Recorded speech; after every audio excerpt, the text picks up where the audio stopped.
You know it's this. Take a perk and talk it and see. Money swollen like sis. They done perfected the kid. Got a billion take on my head. I've been better pull out the rope I just spent. I've been working $1 million. The devil, they shit ain't not cheaper than Hello and welcome back, fellow anime lovers, to MangaMuse. I am delighted to have you join us once again in the world of fanfiction and fantasy. This is the 5th part of What If Naruto Enters Teen Titans Verse. Special note, this fanfic is written in a masterpiece of Godospartan, the Kitsune on FANFICTIONnet. Do check and support the author too. Now smash the like, share and subscribe button for more. Also press the bell icon so that you never miss such great parts. Thanks for the introduction. Now let's dive into the world. The Titans halted as they seen, from the outskirts, a huge blast suddenly level 4 huge buildings. Raven was shaking. That's impossible. That's demonic, even greater than should be possible. They themselves were just entering the city. Superboy turned to Robin. Yo, Rob, tell me something. What do you have us against? Robin shook his head, wondering what the hell that was. I have no clue. That doesn't seem natural, and nothing I have seen before. Raven was paler than usual, shaking harder. That's impossible. The rage. The menacingly evil demonic rage this being is generating is impossible. It's a low S-class demon energy. But its power is B-class right now. What's going on here? They were obviously talking about Naruto, or Kitsune actually right now, but they did not know it yet. Suddenly, ice sculptures started forming and coming at them with weaponry. Robin growled. Titans, attack! Robin threw a birdarang and it exploded 3 of the group of ice monsters before running in to fight hand to hand. Starfire flew into the air and started throwing star bolts all over the place to crush them quickly. Raven was using her magic to pull them into each other and crush them into shards, whilst Cyborg bashed into them and fired his sonic cannon at them every break from punching he took. Beast Boy turned into a triceratops and just trampled them through. Batgirl ran to one and rammed her shoulder into it, making it fall down before jumping high and slamming a heel into it as head before twisting, throwing a rope around one and using her foot to take the wire to the ground, making the one it wrapped up down as well. Superboy roared as he just smashed into them one by one, throwing one into a group of 3 and running to the next one. It was a cold battle. And Aqualad created 2 mace weapons from his handles with water and started just bashing into the creatures, jumping over them and breaking them into the ground. Static was in the air and picking some up and smashing them into others in the group. Superboy was getting pissed off and called out. Everyone, get off the ground when I say go. Robin turned to him. Superboy nodded and jumped into the air. Robin grinned. Titans, do as he says. He grabbed his pole and extended in, pole vaulting himself into the air as Superboy started to descend. Superboy screamed in rage as he was getting close to the ground. Jump now! Everyone ignored the next attack and jumped up off the ground and Superboy hit hard, creating a seismic event that flattened the ice creatures to rubble. Everyone landed again and Beast Boy was stoked. BB went to him in excitement. Dude, that was awesome. How did you manage to focus that thing? Superboy smiled. I trained with the best. Any more around? Robin looked into the city, ready for more. No doubt. I'm calling in some faster reinforcements. He grabbed his communicator and switched frequencies. Superboy looked at him and smiled. Ah, I see. He should be here in 5 minutes if you call right now. You sure though? This ice would make him unable to stop. Robin hesitated, but dialed. I'm sure. We'll need him here. He should be with Donna, right? Wonder how she's doing. Batgirl came to Robin in slight confusion. Hold up. Who you calling? Donna? Who is that? And how can anyone get here in 5 minutes from anywhere without permission whilst suiting up unless they're a speedster? Robin smirked. One is a speedster, Kid Flash, and Wonder Girl is with him last I checked. Batgirl blinked a little before nodding and getting back. Robin saw KF come on the communicator. Hey KF, how's it shaking? Doing well I hope.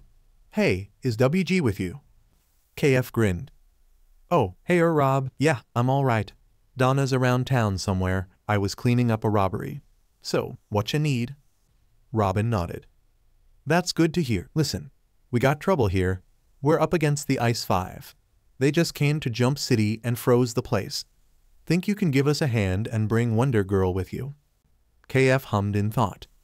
Well, that sounds a bit big, but sure, why not? I'll be there in 3. See ya then. He hung up before Robin could tell their location in the city. KF only knew it was Jump City. Oh well. Robin put it away and looked to everyone. He'll find us. Let's move out, everyone. Just then, they heard gunfire. Now that was strange. Everyone should be frozen. The group came up upon a strange sight. Jack and Kanon were unfrozen and firing their custom pistols at the ice monsters, back to back as they did so. Kanon reloaded and jabbed an elbow into Jack's rib, and Jack turned, grabbing her and throwing her into one. That caught everyone off guard, until Kanon slammed feet first into one and made it fall, and slammed both knees into its head before getting one foot on the ground, being on one knee now, and turning, taking out a monster coming behind Jack.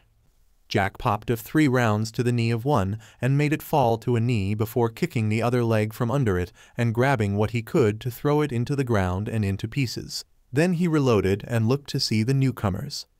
Jack sighed in relief. Little help here, you kids. Robin snapped out of it and rushed in. Titan, go. Static grabbed Robin and helped him get in the middle of the group before charging his next attack.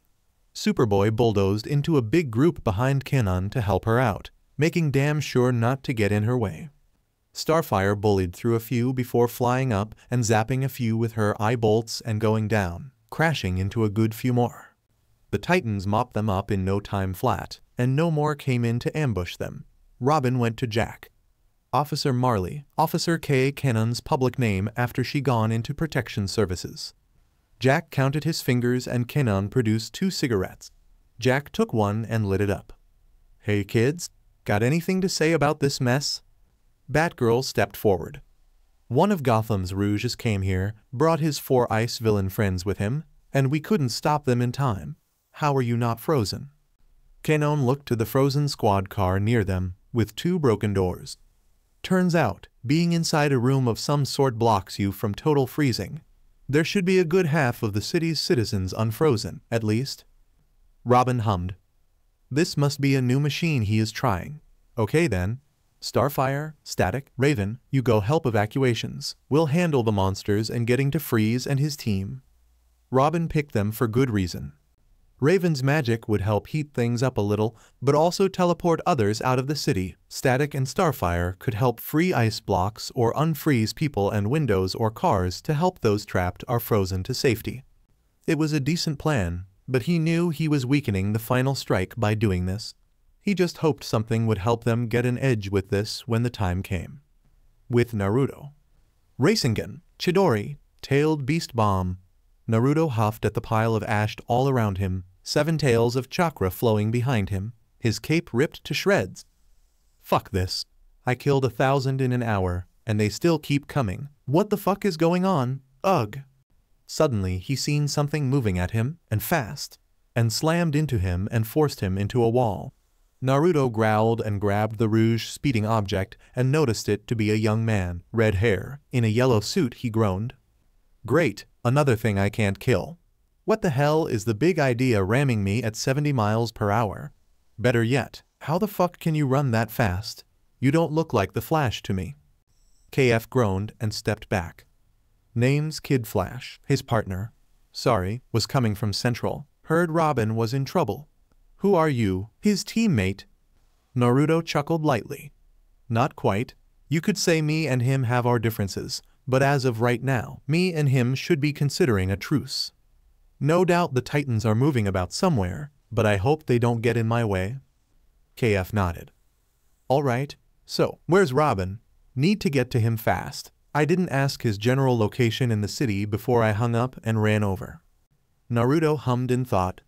Best location would be wherever there was fighting, but that would mean his location, and Robin wasn't there so he didn't know. Sorry, no idea. Try looking for him near the big frozen tower in the shape of a T. OK. Best bet to start. Suddenly a young woman flew down. She was wearing a red t-shirt that stopped above her toned stomach, a golden W with 3 lines wrapping around the top rim, and red pants that stopped just below the knees, a lasso at her hip. Naruto was impressed. Is it me, or is this place and heroines like my world and kunoichi? I mean really, a kunoichi's requirement is unspoken but truly for them to be at the very least cute. Same for these girl heroes? Damn, she has a nice rack. Naruto, focus. Wonder Girl looked at Naruto and put her hand out. Hey, Wonder Girl, you? Naruto shrugged and pointed to his mask. Kitsune. KF turned to Wonder Girl. Come on, he said best bet was at the T-Tower. Let's go. KF ran off and Wonder Girl nodded at Naruto and flew off. Naruto blinked. I have a feeling I'll be seeing them again. Real soon and real often. He turned and started down the warpath again, growling. Take my eyes of them one fucking second. Guess Sasuke needs his balls cut off a second time. Maybe I'll just Chidori it. Nah. Too easy a racin' shuriken up the ass. Nah. What to do to Sakura? He turned and saw. More. Monsters. Fuck this. Okay then. Freeze wants to regrow these things to halt me. He obviously hasn't talked to the Konoha fuckers. They should know. Hell, Ino and Kakashi for sure. Whoever else is here or whatnot should. Tailed Beast Bomb. The focused attack destroyed the oncoming attack and he walked through the wreckage, taking his time, planning it out, because he knew they knew. They knew very well. Every second they kept a fellow thief and a new friend under ice to lure him out. He would destroy them, worse for every second. He was saving frozen people left and right as he passed through the town and an eight-tail appeared behind him. He grinned. I won't let them even think about fleeing. They try anything. I will ditch this suit and just turn into you and let you rape their asses. No killing though, okay? If anything, I want them to suffer slowly for years before I utterly make them die the most humiliating, painful, and excruciating way possible. Kyuubi laughed loudly, booming in Naruto's mind before calming down enough to speak. I'll respect that wish, but somehow I feel sorry for them. Only a little, maybe 0.1%, but still. What you are thinking is massively insane. Naruto grinned at that, feral grinning inside his mask. Oh, would you have it any other way? Kyuubi just chuckled darkly, and that was a no if Naruto ever heard one from the fox. Just then, more monsters appeared and Naruto growled. Fucking ice. Fight ice with fire. Tailed Beast Bomb. He destroyed them right off and walked further ahead. Okay, regretting giving Freeze any protections. Hell, I used jutsu to help divert those titans to help him. Why was Catwoman with him again? Did she think he would be captured and Batman would be sent to easily escape? Ugh. Oh great. In front of him, the titans fell from the sky. Robin glared at Naruto. Why are you here, and what have you done? Naruto looked at Robin, then groaned. I have no fucking time for this. Listen, all I did was help Freeze survive, period. I told him, specifically, that if he trash jump I would be on him like stink on shit. And I am, as of an hour ago, in the process of collecting his cold butt and processing it to the sharp spikes of ice he created. Robin hummed in thought, then saw the tails behind him and was slightly taken back. You helped make this happen. I guess we can use your help to stop it. But question, why are there spectral tails behind you? Naruto looked behind him and then to Batgirl. You didn't tell him yet? About my tails? Seriously? Okay, listen, and listen good. I have a demon sealed within my body, and I can access its power. It is called the Kyuubi no Kitsune, and very powerful. I used two tails to destroy the shitheads in Gotham. Batgirl nodded, turning to Robin. It's true, although his cape just rolled up into two tails, but the red aura was there. Robin was looking in slight disbelief, and remembered what Raven said. Okay then, Kitsune, you are helping us divert this crisis. KF came rushing in and uncovered his eyes. I still can't believe this guy is one of your rouges. Hey, not nice tricking me, you damn fox. Naruto chuckled. Well, at least you can have some fun, unlike Chuckles over here. Sorry, I never told you I was with them, I just said the truth, we have our differences. By the way, Chuckles, tell me. You know who is with the ice villains, right? Robin nodded. Same people from your dimension, right? Raven felt their energies. What are they doing here? Naruto pointed to himself. To take me back to the cesspool of a village I burnt whilst leaving when they tried to imprison me for no fucking reason. Seriously, I was the son of a great man that they all respected, and yet they tried to kill me, by all intents and purposes. Just because I suggested I want my inheritance. That's so bad. I helped them, I served them most my life, and they decide to use me as a scapegoat. Fuck that shit. After the bullshit I went through, you would say F it too. Robin growled. You killed people, just because they didn't let you have your inheritance. That's just evil. Naruto walked up to him face to face. First off, you have no idea how my world worked. We were shinobi by the age of 13, killing for money in the military by choice before we could think about what morals we learned. In my world, death was everywhere. Secondly, all I did was burn the fucking village to the ground. I didn't kill anyone when I torched it, even if I killed 5 of the fuckers who denied me. Thirdly, you even think about putting any evil shit on my name, I will show you just what kind of fucking shit I had to go through. Robin was just about to retort, glaring in anger, when Naruto punched him. Don't even think about telling me what I did was wrong. You don't know me. You don't know what my life had been like. My life was so fucked up, it would make the Joker look sane. Starfire roared in anger at Naruto, who caught her throat and pulled her close. Don't get overprotective. He's a fighter, damn it. But like hell will I be lectured by a naive fucker who doesn't know anything. He threw Starfire back and grew his 9th tail. Now listen up. You can either face me, lose, and I save the city alone and probably kill the fuckers who are helping the ice guys, or we can call a fucking truce and the ice villains go down. And I make sure the fuckers from my world are destroyed. Not killed but destroyed, as in beaten to a bloody pulp and left to rot before healing and coming back for more. Robin got up and glaring harshly at Naruto. Then settled down. Fine. For now, we work together. But listen well, you even think about betraying us and not keeping your word about that. I will destroy you in the same manner you are talking about. Naruto growled. After the bullshit that happened to me, I don't betray anyone. But you can't even fathom the destructive destroying I will commit upon them. No way you can even come close to destroying me in the same manner, but I understand you. With that, Naruto gestured Robin ahead and Robin started leading the team. Naruto noticed new people though. Okay, so who's the Superman knockoff and Mr. Fish Hands? Superboy came up to him and scowled. I'm no Superman knockoff. I'm Superboy, and like hell are me and the Big Blue are the same. And this is Aqualad, so you can shut it and keep moving. Naruto glared at him, then shrugged and started walking. Whatever. Now, Chuckles, tell me, where do you think they're held up? Robin turned to him, crossing his arms. You're kidding me, right?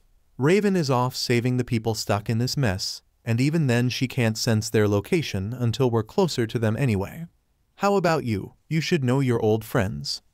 Naruto glared at him, advancing on him, and Batgirl stepped between them. Hold it. Listen, stop bickering about this. Kitsune, just ride the flow. Robin, I need to chat with you. Batgirl reared Robin away from everyone before sighing.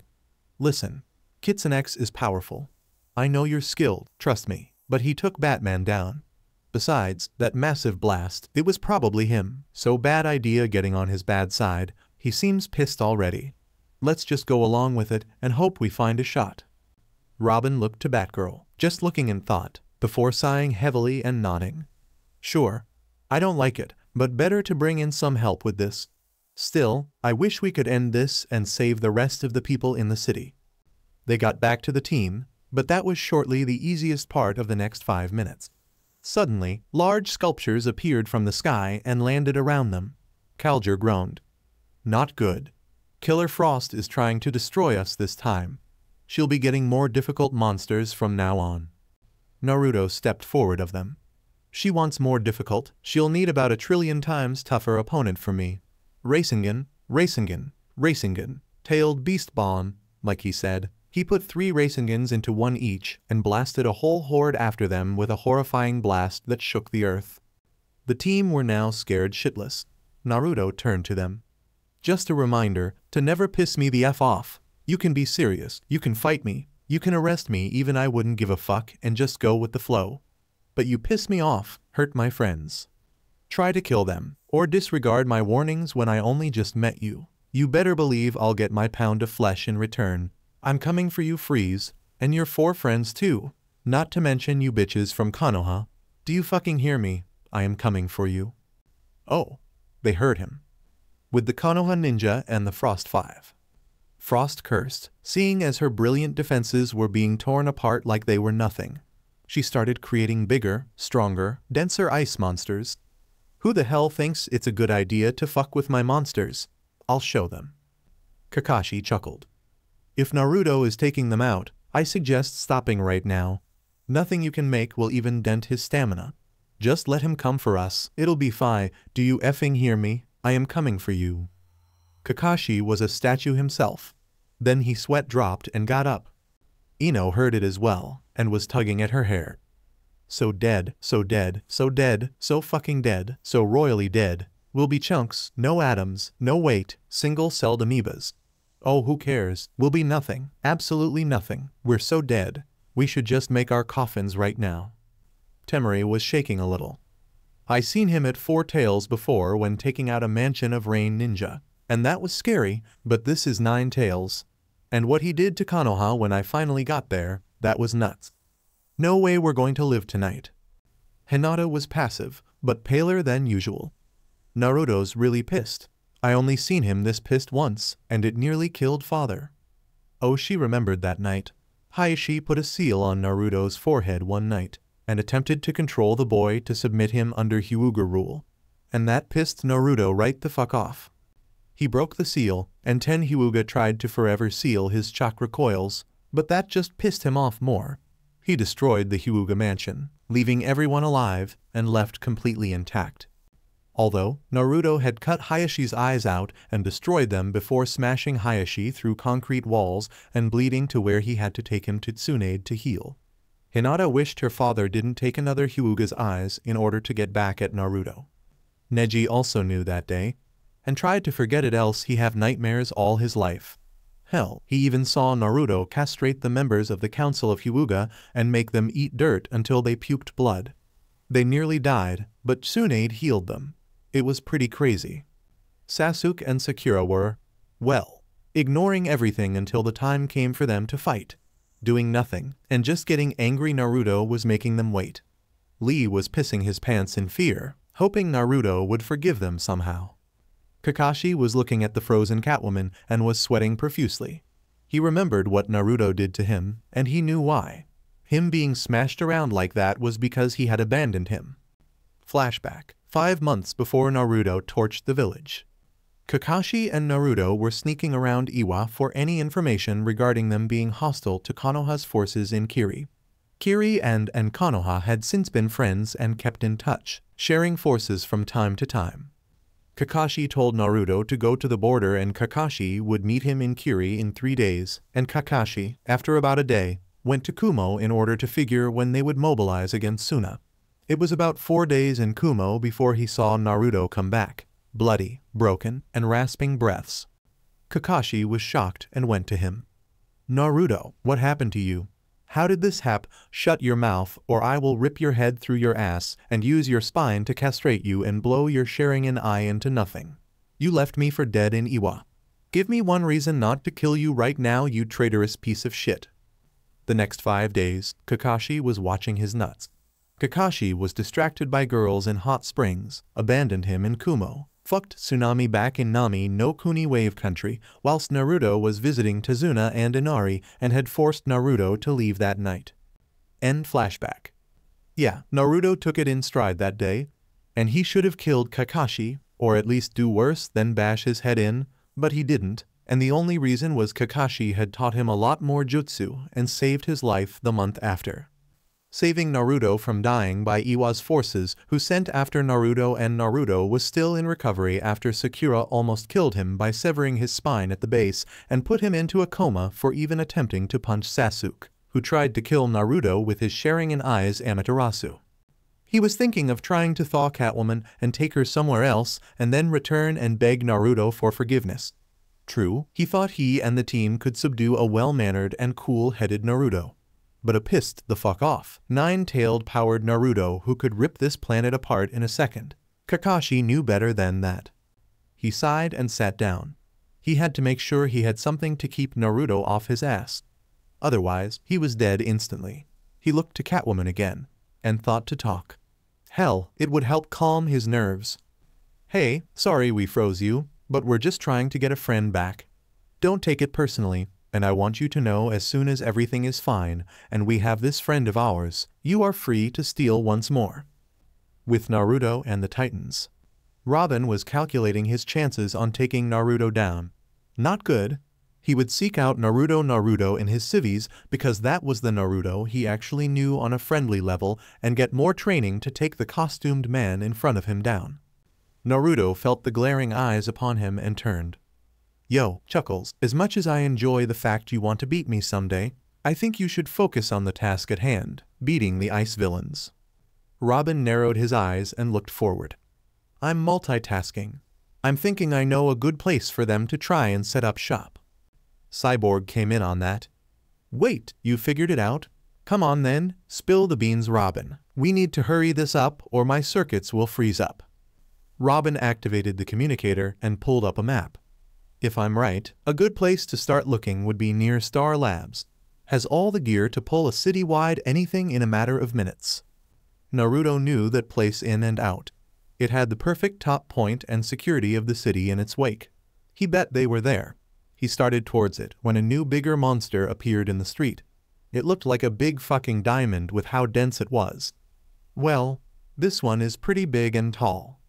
It smashed a fist down on Naruto, hard, and everyone who had jumped back looked to see the damage done. And paled. Naruto was alright, and the fist and arm that almost hit him was dust. Naruto put a hand up. Time for a little show of power. Want to fuck with me? Fine, but better know you are fucking with the devil, because I will burn you to nothing. The ice creature suddenly lurched at him, and then a bubble formed around from what everyone saw, and it burst the creature into nothing but legs, which Naruto stared at, and it suddenly burst into black flames until it all was gone, and then the black flames vanished. Naruto turned to them. Heavenly Pull, Heavenly Push, and Amaterasu. Learn them well, because you piss me off they come out on you instead. He turned back and did a few hand seals before slamming his palms into the ground, and suddenly many creatures flew off into the city. A two-headed dog, a boar, bull, a weird pelican with a drill beak, and more. They will find out if Star Labs is where it's at, or wherever they may be. With that he gestured Robin forward. Robin looked to the team and they were scared shitless. So was he. Naruto has so much power behind him, and yet he was still only a thief and wasn't trying to kill anyone. He had to respect Naruto just a bit about that, having so much power and not using it for anything truly evil. He stood up and nodded. Fine, let's rest whilst you search. Titans, take a break. Batgirl, BB, KF, Superboy, Kaljur, and Cyborg just nodded in silence, wondering what they were walking with as Naruto just stood there, tails flaring behind him, growling in anger. It was going to be hell on earth in a few minutes. With Raven, Static, Starfire, Wonder Girl, Azarath, Metrion, Zenthos, Raven had energy wrap around an ice monster and threw it into 3 more before breaking them on a wall. There's no end to them. Wonder Girl punched 2 into each other and then kicked a 3rd up into the air before flying into the air and slamming it down and against 5 more. I wonder how the rest are doing, seeing as this is happening to us. Static melted 2 more around the block before lifting his glasses. They're fine, I got faith in Rob. Didn't think he'd call in Wonder Girl. Yo, Star, you saved the last one. Starfire unfroze the last frozen guy on the street and let him go to safety. She turned. Yes, I have unfrozen the last on the street. Friend Static, what do we do now? Starfire blasted 5 of the monsters as she got back to the group. Static took the last one with a zap and melt before they all got close. Robin and the rest are probably on their way to where the villains are held up. I say we go and find them first. Wonder Girl nodded. I agree. Robin told me you'd need help, but I didn't think it was this bad. How many more need to be saved? Raven sensed around a bit. A fair few. He said they weren't in danger of their lives, but I doubt things would go so smoothly. There are monsters all over the place. Static scoffed. Well, we gotta do something. What's the plan then? Anyone got a clue where they may be? Raven shrugged. Sorry, my sensing abilities are being blocked. They must have dealt with psychics before. Either that or I am out of their range. Wonder Girl crossed her arms. I say we go in search of them anyway. Raven, you know the general direction Robin was going? Raven nodded. We were heading towards the center of town. I say we'll take the outskirts then if you are suggesting them. Wonder Girl nodded, smiling. All right then, Titans, move out. They all flew up and started their aerial search, hoping to find some kind of clue to finding the ice villains, and found a big and weird bird flying around. Raven blinked a few times before suggesting what it was. Kitsune possibly. Same energy as him. Beasts he commands maybe. They just flew off, hoping not to disturb it. It looked powerful, and Raven felt it was too. Hinata was keeping a lookout, easily wanting to make sure everything was okay. She wanted to go help the people on ice, but after an hour of this starting she noticed others doing it, so she would keep an eye out for Naruto. She was doing another check in the air, thinking she wouldn't see him there. He was more of a let it out on whatever he finds near him kind of pissed off. But she found a chakra source up there and seen it was a large bird, and gasped, realizing what bird it was. It was the bird of pain. She turned to everyone. He's found us. Seems he is using the Rinnegan he took from Madara. Looks like he's done warming up on the ice monsters. Kakashi turned to everyone. That means we'll need a distraction to help weaken him. You ice villains think he's not up to your powers? Combine your powers and face him, and find out for yourself. Frost blinked a bit, and thinking of how she has had many of her beautiful statues of ice broken, even the concentrated ones, she only had one option. Go into battle herself. So who was she to refuse freezing the one to fight against her? I say it's a great plan. Time to make this asshole pay. Kakashi turned to Killer Frost. If you actually manage to defeat him, make sure he is still alive. Otherwise you won't be. Freeze nodded. He helped me survive, so I must say I will allow him to live through our encounter. But know this, if we have to, we'll put him under a cold spell. Freeze and his lame cold jokes, always a test of patience. Icicle SR grinned. I got an idea. We all combine our powers to create a golem of immense structure, one that cannot be destroyed or melted. We will have to generate a cold array of great magnitude, but with all 5 of us, it will be like making an ice cream cake. Juar was grinning ear to ear. That should be no problem with all of us here. Me and Frosty will bring up the thing's look, and then we all power it up. Nothing will stand against it. Frost grinned evilly and popped her knuckles, getting ready. All right, let's get this stiff glass of ice ready for beating this oh-so-powerful guy. We shall not let him down by letting even one weakness be exposed. With that, the 5 villains started to create the giant ice golem, and Ino paled. We're doomed. He'll just wipe that thing out and use its broken pieces to skewer us into meat. We're dead, dead, dead. Oh, how I wish I could beg for forgiveness now, but like hell he will listen to me. Hell, he practically made me incapable of feeling pleasure ever again. Kakashi waved her off. Calm yourself. This is a general plan. They will slow him down so we can think at the very least. Besides, it isn't like he'll murder us right off. He used to be the big man, able to get answered from anyone in interrogation. He knows how to torture. You think he did bad back in Konoha? The only ones who got it worse were Sasuke and Sakura. He can get much worse, so we have to hit him, and hit him hard, otherwise it's a repeat. Hinata had a plan of action ready. She knew everything Naruto could do, and then some. She knew how he can do what and when, and would be able to predict it, and that would work in her plan. She had been thinking of ways to talk to Naruto before turning Catwoman over to him, and had only one perfect way of doing so. She walked up to Neji. Hope you don't get too beaten up. Have fun fighting him. Kakashi turned to her as he seen her go back into the building. He figured she needed a bathroom break or something. Then the ground started to shake and the group looked to see the golem done and starting to walk. It was huge. Kakashi's sweat dropped. Well, hopefully Naruto takes it easy on them. They won't last 5 minutes with that thing, shall we? Lee nodded and grabbed the containment unit holding Catwoman and dragged it back into the labs. They would release her when Naruto arrived. Unknown to them, Hinata had a different plan. Kakashi, Lee, Neji, Sasuke, Temari, Sakura, and Ino all waited on the top of the building for Naruto, knowing that after his warm-up, they were next. They would have to hit him with everything they got the first strike. So, they planned. With the Titans and Naruto. Hey, you think he's a little bit too powerful? Batgirl has snuck up on Robin, and Robin hummed in thought as he looked to Naruto. Truth be told, he had a file on Kitsune thanks to Naruto of course that suggested the idea she asked about true. He turned to Superboy. You told me you gained a little more of your Kryptonian powers, right? Well, can you explain a bit? All I know is Kitsune is very strong. I do not know how strong, but after seeing it tonight, I am ready to rethink strategies in case things go wrong. Superboy nodded. I agree on the planning, but my powers aren't very many right now. As you know, I can jump high, run faster than normal humans, multiple visions, super hearing, super strength, and invulnerability.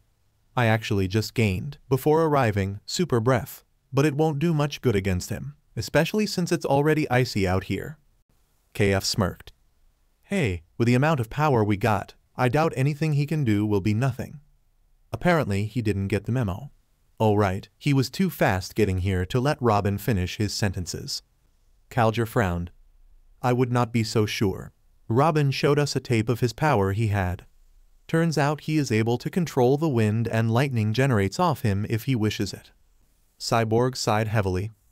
Yo, I appreciate the planning, but one thing I don't understand. He is cool-headed normally. Back in the Hive Academy I was infiltrating. He was a decent guy to hang with, and not nuts. He only gets pissed when something happens to him personally or his friends. Anyone tries that shit, then he will grow a pair and give them nothing but trouble. BB huffed. Come on, this can't be the same guy you knew back then. He's ripping these ice things apart, and what he did to Robin and Star, I wouldn't be surprised he is as strong as Superman. Not to mention he has a demon inside him. You have no idea. Raven, Static, Starfire, and Wonder Girl flew in, and apparently right on time for Naruto to start moving to them. Found them, on top of Star Labs, like the kid said. I recalled my beasts, so now would be a good chance to go in and destroy those guys. No doubt they saw it and are preparing for my arrival. Get up. Oh, and Raven, you sensed it. Allow me to tell you which one. Kyuubi no Kitsune, the nine-tailed demon fox. Read it up later, you'll be surprised. Move out. Robin stood and looked to the rest of the team. You guys find anything? Wonder Girl shook her head. We rescued everyone, but didn't find them. But when we started looking for the outskirts, we saw something big. Ice golem, big and dense. Static grabbed a ball of some kind and static electricity generated off it before it stopped and Static sighed. Sorry, was running low. That should hold me for a bit. Yeah, it looks like the entire group of ice characters are moving in on you. Naruto looked up as a shadow was descending on them. Don't bother. It's here. Chuckles, got a plan for this? Robin was wide-eyed at the size. He turned serious and ready in a second. Yeah, it's called winging it. Titans, go! Cyborg, Raven, Starfire, and Beast Boy knew the drill. Dodge and attack whatever is vulnerable until Robin saw a way to beat it. Sadly, no one else did. Frost laughed as she was on the head of the monstrosity. Well, this is new. We only heard about 5 heroes in this town. Who knew the whole gang would be back together? Oh well, means more revenge for us. Right, SR? Icicle SR laughed as he was on the right shoulder. So right you are. Too bad the arrows aren't here. Oh well, guess we'll crush them soon enough. The golem's foot rose and dropped towards Naruto. Naruto growled. Bigger and badder, huh? Too bad, that won't help you at all. Here's what I can do the second you try anything against me. The foot then crushed Naruto under it. Everyone stopped as they seen him crushed under the foot, and Freeze laughed harshly. The cold feet of our power will crush you all, for it is time for forever winter. Be afraid, for this is just the start of the icy calling of your doom. Send these heroes to the cooler. I knew those ninja were just playing with our minds. Apparently they were. The foot of the golem was suddenly blown to bits, Naruto intact as he had both his swords in his hands. Naruto rose into the air as he seen the foot return to normal. Allow me to introduce myself. Kitsune, the nine-tailed Doombringer. The demon of the leaves, the one X that was forced upon me. You shall feel the wrath of my power. Naruto rushed in, a powerful wind covering his arms and blades as he thrust one into the chest of the golem. Drilling blade, he punctured a huge hole within the golem and was inside as it regenerated and froze him at its heart. Icicle Jur shivered, and not from the cold. Guys, I think this is a bad place to be. Robin turned to Kaljur. Let's go. Just attack, find a weakness. We'll handle the plan for it when we know more. Go go go. Robin threw 10 explosive pellets at the foot and jumped out of the way as it came to kick him back. Superboy roared as he jumped up and slammed his fists into the thing's knee, making a dent, but the thing regenerated quick and froze his arms and legs. He ripped his arms out of it and started just trying to smash into it. Starfire fired starbolts into its hips, but flew up and around as the arm of it tried to smash her down. She grunted as the wind of the thing passing made her spiral off a bit before regaining herself. Raven aimed her powers, thinking of augmenting Superboy's punches by drilling into the cracks he made with her powers, although it only regenerated colder than ever. Beast Boy turned into a T-Rex and tried biting into it, but only got stuck, turning back and finding himself stuck like a tongue to a cold pole. Hey, Heis, I can't nove. I'm stuck. Kaljur climbed up the kicking leg, activating his handles and generating a heating wave through his body. He splashed hot water on the leg and Beast Boy's teeth, which melted it for a second, and Beast Boy ripped from it before jumping off and turning into a hummingbird and flying off. Kaljur slammed the handle into the leg and focused his bio-electrical current into it, blasting the knee off and him falling. Wonder Girl caught him and threw him up to the chest area. She flew under the thing and grabbed the broken leg as the thing regenerated a new one, and roared, slamming the broken ice leg and kicking the monster down, breaking the new leg as well. The golem caught itself on the buildings and got back up ready, and static was coming up, generating the last of his strength as he charged a ball of electricity in his hands. Here comes the boom. Boys, let's see if I can't shut the power of your ice machine down. He rushed in and slammed the blasting ball of electricity into the chest, trying to free Naruto, and it blasted a hole into the thing, but not deep enough to get Naruto out. The ice golem slammed its hands on the ground and Robin looked shocked to see the entire place spiking with icicles. Titans, up up up, Starfire gasped seeing Robin without a way out and flew down, grabbing him and flying up at top speed, Kaljur using the last of his water to jettison his way into the air before the water turned to ice. Cyborg, who had been blasting the thing with his cannon, was lifted up thanks to Beast Boy grabbing him in pterodactyl form. Kid Flash was running around the thing to find any way up, but found nothing, and then the icicles hit, and he rushed up a building and jumped into the air. Wonder Girl caught him and flew him around. Everyone landed after the fishers were gone, and Static huffed out of juice. I only brought one along for this fight. Damn, I should have brought 3. Batgirl was currently up the thing though, taking the sneaky route. She jumped onto the shoulders and seen Captain Cold. She rushed in and kicked his legs from under him and took his gun, throwing it away and rushing in for Icicle Jr. Bad mistake it seemed, because he turned on her, grinning, and formed his arm into a spiked ice club and swung at her. Suddenly the golem was shaking, making Icicle Jr. stop his assault, and everyone look around. Suddenly the chest burst open and Naruto was roaring with power, the tails thrashing around and crushing the regenerating chest into nothing as his power grew. Naruto flew up, through the thing's head and grabbed Frost by the throat. You think I can be held by this sack of cold shit? I went through worse against Itachi effing Uchiha and his partner Kasame Hashigaki. Take this, you beach. Naruto slammed her into her golem and slammed a knee into her gut, a Rasengan grounding into her shoulder, disabling her as he stomped on her stomach harder, making her puke her lunch before he picked her up and slammed her head against his, making her dizzy. He put her face near his and opened the eye's lid, making his Sharingan eye visible to her. Suddenly her world turned red, a black moon above her, and around her was raging fires. She grunted as a flare-up was in front of her. She huffed. What is this? Where am I? Who are you? You can't scare me. I face the Justice League. Naruto appeared in front of her. Oh, the Justice League? Please, they can't fathom the hell I can conjure with a thought. This is my world, the world I create. I am saving the bulk of this power for those idiots you allied with. Those guys who are probably with Catwoman. Tell me, what did you hear about me from them? Frost cursed, sweating profusely from the raging fires around her. They said all kinds of bullshit. How you are so tough, destroyed a village, nearly killed them, how they will die today. Yada yada, no way you'll fry me, take this. She shot her arms out, hoping to freeze him and the fire. But she couldn't conjure anything from her hands. She looked shocked. No way. Why can't I freeze you? This can't be. Naruto huffed. I told you. This is my world. I control everything here. Matter, life, death, time. Everything you see, touch, hear, smell, and taste. And I say no fucking ice in my world. You will burn up and die from heat, be revived, and scorched to death again, and repeat the cycle over and over, for 24 hours. Good luck, bitch. She was suddenly blasted in fire, screaming as she was turning black from scorched skin and burnt clothing on her, slowly turning into coal for the fire for an hour straight and then dying from it. She was suddenly turned back, revived and full of life, and it started again.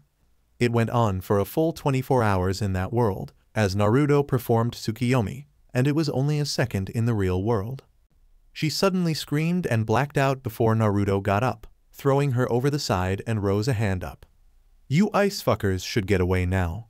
He started to generate a huge Rasengan above him, what looked to be about 50 feet diameter all around. The ice villains jumped, Batgirl taking Captain Cold to the nearest building, and everyone got out of the way. Naruto roared as he rose into the air and then turned the Rasengan down to the ground and dropped fast. Gigantic Rasengan. The golem was thus destroyed, a huge ice mist covering the place before dissipating, and everyone looked around, gathering in the crater Naruto made, him standing in the middle. Naruto ran up and grabbed Freeze. Freeze was hyperventilating, scared shitless. Naruto growled. What did you do to Catwoman? Or should I do the same thing to you next? Freeze gulped, shaking his head. We put her in a cryogenic chamber, safe and alive. Star Labs, we put her there. Your friends are there too. Please, I beg you, I won't ever go against your word again. Naruto glared at Freeze and judged him, before throwing him to the ground and walking to Star Labs. Good choice, Freeze. You kids can warm things up from here. I got a bone to pick with my old friends.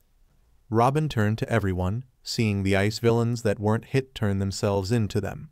He hummed in thought. Cyborg came up to him. Yo, Rob, what's up, man? Gonna follow him. Robin looked down. He's too strong for us. Seems like he hasn't lost any strength ever since he started, but we're all tired and weak. Static is out of juice, Kaldur is out of water. What are we supposed to do? Starfire came up to him, smiling as she put a hand on his shoulder. We can handle this cleanup. You go and make sure he does not kill anyone. Superboy came up too. I'll go with you. Can't let you try all that alone. Come on, let's at least grab the cat and be done with this. Robin looked to the rest of the team. He smiled. Everyone stay here. Cyborg, Superboy, you're with me. Batgirl, get Freeze ready for transport. Not doubt the big bat will be down here to collect when you tell him you're through here. With that, Robin, Cyborg, and Superboy ran off in chase of Naruto. Batgirl was going to see about Freeze when Static came up behind her, looking serious. Got a minute? She turned and smiled a little. Sure, what you need? He gestured away for privacy and she nodded, following him a bit. Static turned to her when she and him got out of the way. Listen, Robin is secretive. That is generally how shit goes with the Gotham Wings. Secrets, stealth, and being unseen. But there's something you should know here. Remember when he left? How he went to be on his own. Batgirl frowned, remembering the day well. Dick had punched Bruce in the face and left the cave after they had talked it out about their secrets. It was their mo to keep secrets. He was angry that he didn't know hers. Though, she was understanding maybe she made a mistake. She sighed, shifting about. Yeah, he was mad that I kept my secrets from him. He never told me his, so I didn't think it would matter. Static nodded, but looked serious. Well, how he tells it. You knew his because Batman told you his own. You knew who Batman was, thus you figured who Robin was. You on the other hand had no ties with Batman personally. How was he supposed to figure out that part as easily as you did? Batgirl hummed in thought before sighing sadly. You got a point. My father doesn't even know about my cowl. Static smiled a bit to her. Listen, he ain't mad that you kept it a secret. He was mad at the big guy, keeping you back and almost killing you with never letting you get experience. He left because the big guy was too brutal and too dark. Robin left to be on his own because he hated Batman's attitude. Can't he deny Batman's skills, but you can say he takes it out the wrong way. He understands you want to help, but he doesn't understand why Batman is so dark about it. Batgirl looked to Static in confusion. How do you know this? Did you see him when he left because he was angry? Static sighed at that. No, when he left, he was going through Dakota, and we met up. He told me what happened when I was helping him find a good direction for him to take to be his own man. He still cares for you, but he's not very good on words for what he is thinking.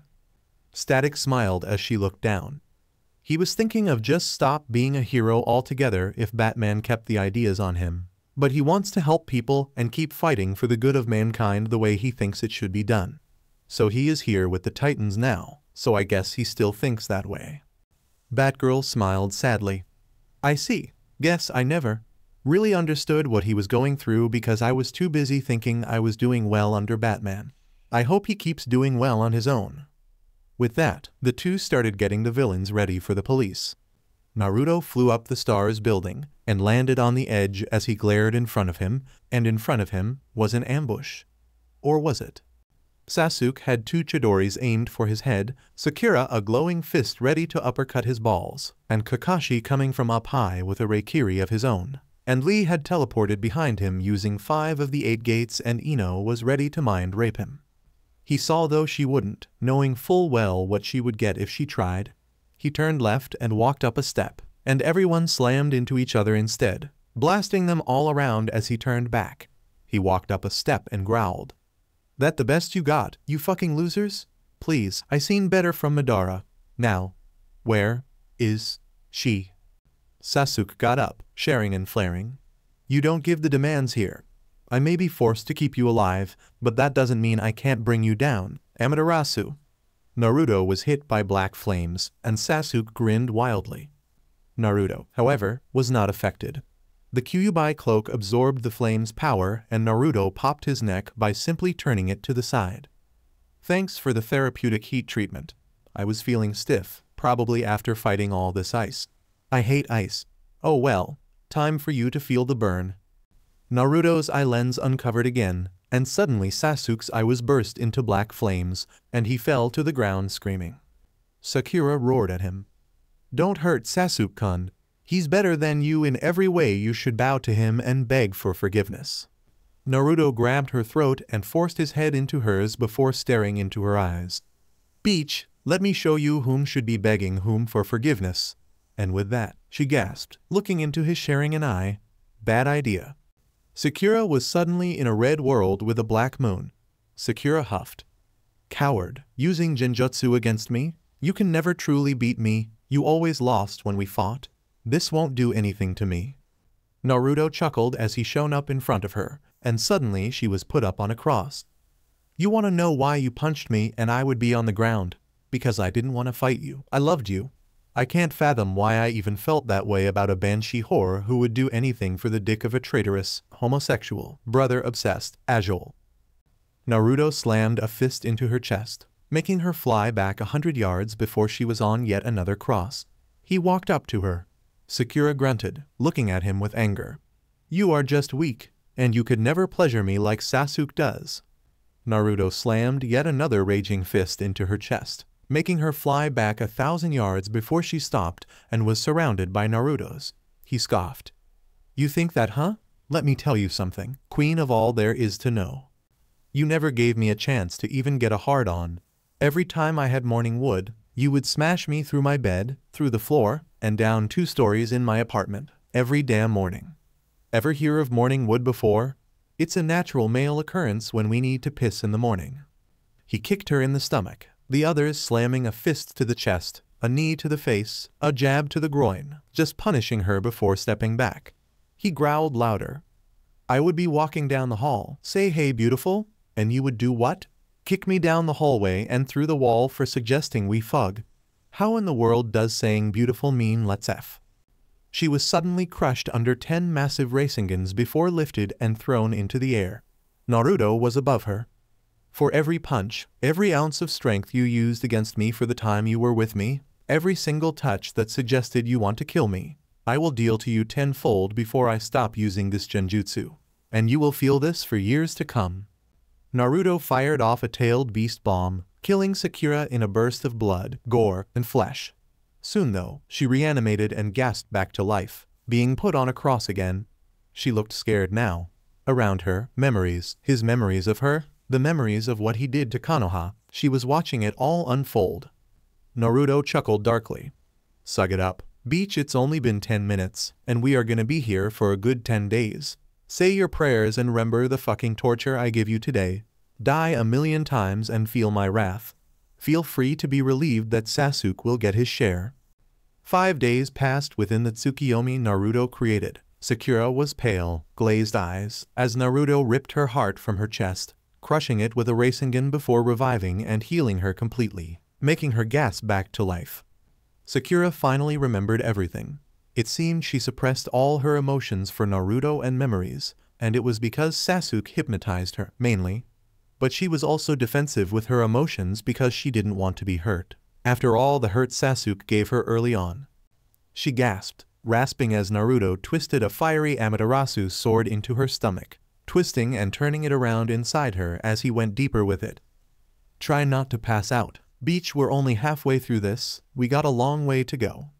Suddenly he slashed the sword up and cut her in half, and then shoved a Chidori into her head slowly but harshly before she died. He once more revived her, and she gasped harder, rasping loudly. No. More please. I can't, I'm sorry. No more, I beg you. Naruto stopped. Ben growled loudly. You think I want your apology? You think begging me will make this stop? Forget that shit. I still have 5 days of torturing your ass before I am done paying you back every single strike you gave me.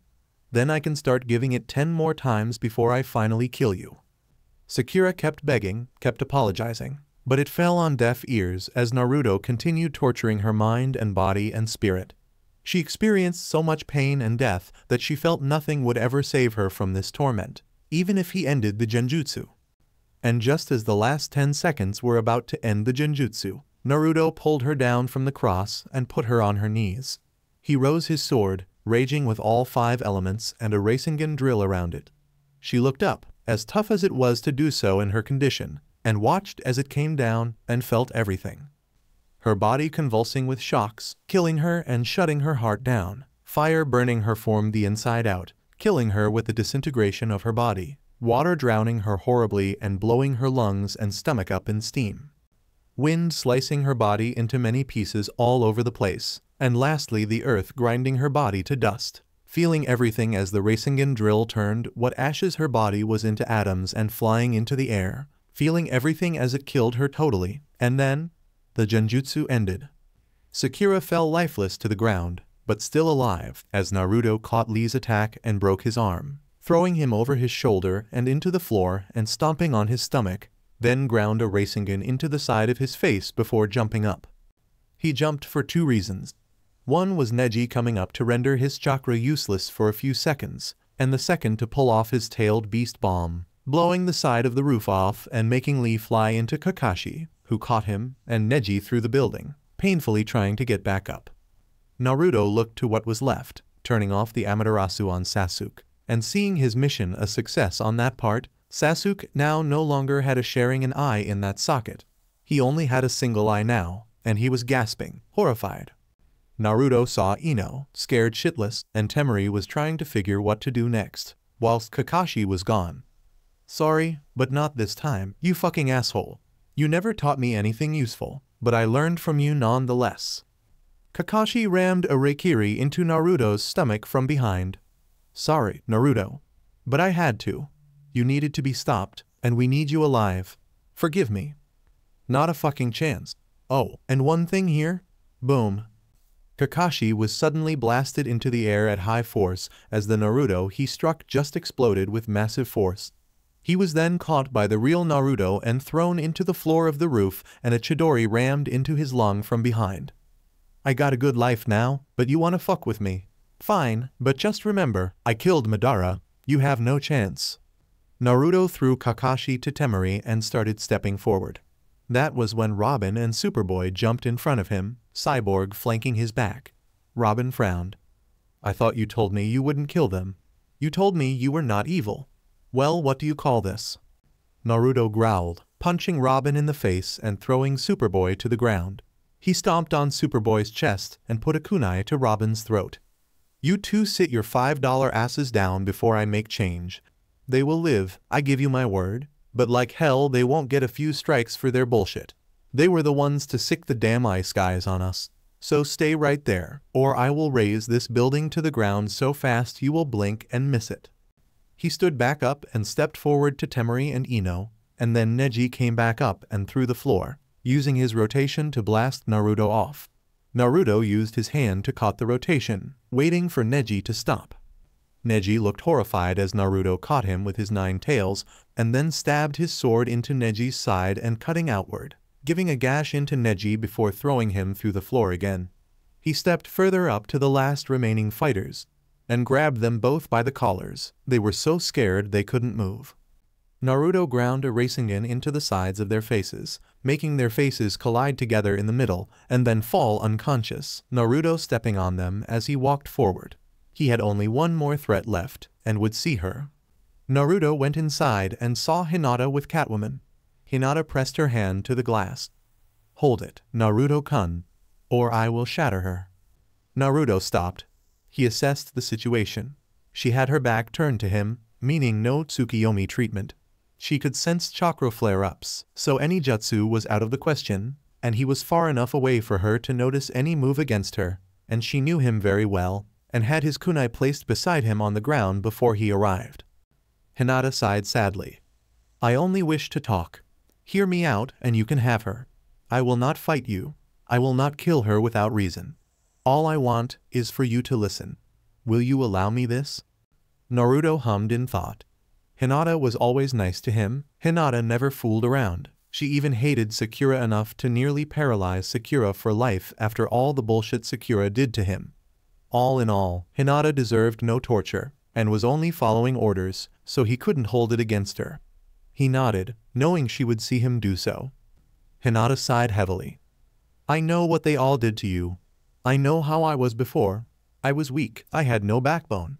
I couldn't save you when you needed me, and for that I know I should rot in the deepest parts of hell. I accept my fate to go there when I die, but I cannot let anyone harm you anymore. I knew you would defeat them all without taking a single hit, so I stayed put right here. Besides, they needed to be tortured like they had been by you just now. Naruto nodded again. He had to admit, she had grown a big pair. Able to admit this, able to talk to him and still concentrate on him to keep him at bay if need be. She was smart, beautiful, and now she was brave and calculating to boot. Too bad what she didn't do in the past was the reason he never wanted to be with her at all, not even now. Hinata turned her head, allowing her eyes and look to be seen by him, but keeping to having no eye-to-eye contact. She smiled sadly. I wish you happiness in this world, Naruto, but I will not disappear. I will find a way to be with you somehow, to make amends. No matter what I need to do, I love you, and always will. This is where I cut my ties with Konoha, and the rest you faced here, goodbye. With that, she took her hand away and walked off, and vanished in the darkness. Naruto looked the way she went for a minute before turning to Catwoman. See you when you come for me again then, Hinata. He went and started unfreezing Catwoman. She came out of the pod and started to wake up in Naruto's arms and groaned. What happened? Naruto stood her up and reverted to his normal self. Freeze kidnapped you and froze you in the city. The Titans and me saved the city and you. Now go on. Get going before someone tried to arrest you. Not so fast. Robin dropped in and brought out cuffs. Sorry, you're going back to Gotham, Catwoman. Catwoman smiled a bit. Sorry, but I will go there my own way. Sorry, Boy Wonder. She blew him a small kiss before kissing Naruto. Although her lips kissed a mask, it was felt through by Naruto. He rubbed his mask a little as Catwoman ran out the window and whipped herself around the next building and vanished. He turned to Robin. Sorry, ain't getting me either. Sorry, see ya though. Naruto then vanished in a yellow light and Robin growled. Robin went back up and looked to Cyborg as Superboy tied up the Konoha ninja. Did you record him? Cyborg nodded, tapping his head. All in here. What's the plan for him now? Robin started walking past. Easy. We get ready. I will have to find that one guy again to train me more. Cyborg nodded, and all three left, Superboy carrying the Konoha ninja. After they were taken by the police, though, the Konoha ninja broke free and vanished back into hiding once more. Underground, in a dark industrial cavern full of gears and grinds, in a slightly spacious room lay the Konoha team. Ino groaned as she awoke, rubbing her head. I heard of bashing heads together, but that's for ideas, and that idea was bullshit to begin with. Wait, where are we? She looked around, seeing she was in a padded room, and saw Sasuke and Kakashi were medically treated, and they, with everyone else, were resting around her. Are we in a crazy home? They think we are insane? Not quite. Ino gasped and looked behind her to the class door. And it was a girl, young woman actually, and she was wearing a weird costume. The woman was wearing a head wrap wrapping around the top of her head and covering her eyes, nose, and around her ears, even with one side black and the other orange, flowing long white hair behind her. Two double-edged swords on her back as she wore a scaled bodysuit and black Kevlar jacket that goes down her front and waist and down the front of her legs, as well as back and back of her legs to orange loose cloth leg warmers and boots and orange padded gloves. The woman smirked menacingly. Sorry if the accommodations are a bit bland. When everyone is awake, press the button near the door and I will return. I have something to discuss. Oh, and before you ask, 'cause I can see how curious you are, just call me Ravager. Ino looked as Ravager walked away and wondered who this girl could even be. Whoever she is, she saved us from certain disaster. Who knows what kind of things the government would do to people who never existed in any shape or form till a year ago. Hopefully she's not a villain here. Oh, if she only knew. With Naruto. Damn ice, damn night, damn fucking tight as hell hot suit making me itch all over for no reason, damn resistance. Yeah, good idea Naruto. Just free the cat who brings the psychopathic Sub-Zero loving fucker to jump with his friends and make this a fucking nightmare. I am just glad that Robin and his friends didn't try for my head afterwards. I doubt I could take any more fighting without falling on my face right now. He looked behind him as his clones were carrying Catwoman's pod back to Hubbase. He also saw his tails still going behind him. Maybe it's best to turn back to normal. I don't need the cloak anymore. He let the red aura down and reverted back to himself. But soon after that his leg that he picked up to move forward with stopped, and he fell flat on his face. He grumbled. Great, my suit's all fucked up and only the adrenaline and boost from the cloak was keeping me moving. Effing hell. Oh, there's the base. 5 feet from my face. Great. He saw his clones pass him by, but the end one grabbed his arm and dragged him behind into the base. Sure, not very cool, and would be embarrassing, but he didn't feel like moving. Hell, if anyone wanted to make a crack about this, he'll just show them how much energy he still has left. His clones dragged him into the living room and dropped him before going off to drop Catwoman into the medical bay. He grumbled as he thought of a way to get his team up here. No doubt the fissures of his attacks caused them to take shelter, just in case. They never knew his true strength before, so of course they wouldn't take any chances. He sighed, going with voice command. Computer, inter-room communications. He heard the beep shortly and began. Guys, I'm home, city is safe, and you are too. As long as you don't even snicker when you get here. Gizmo, I need you to go to medical and get Catwoman awake. And no Freeze isn't here. In fact, he is caught by the Titans. Now, the rest of you can come in here and pick me up. Cheshire, Hive, I need your help taking this suit off me. I can't move. That brought everyone out. Jinx was first to him though. What happened out there? The base was shaking like nuts. Did you go overboard again? Naruto grumbled. Is a skyscraper-sized, hard as diamond, walking ice monster requirement enough for me to go overboard? I went 9 tails in order to battle that thing and battle a city full of ice monsters all around me to get to my former friends, whom I made sure paid a good deal. Though one got away. Not that I mind, she never actually hurt me, but still. She did trap me though. Held Catwoman hostage against me in a way I can fairly say she knows me well enough to stall me. So, anyone gonna help me with this suit? I can't move. Private Hive picked him up. Yes sir. Jinx, Cheshire, come with me.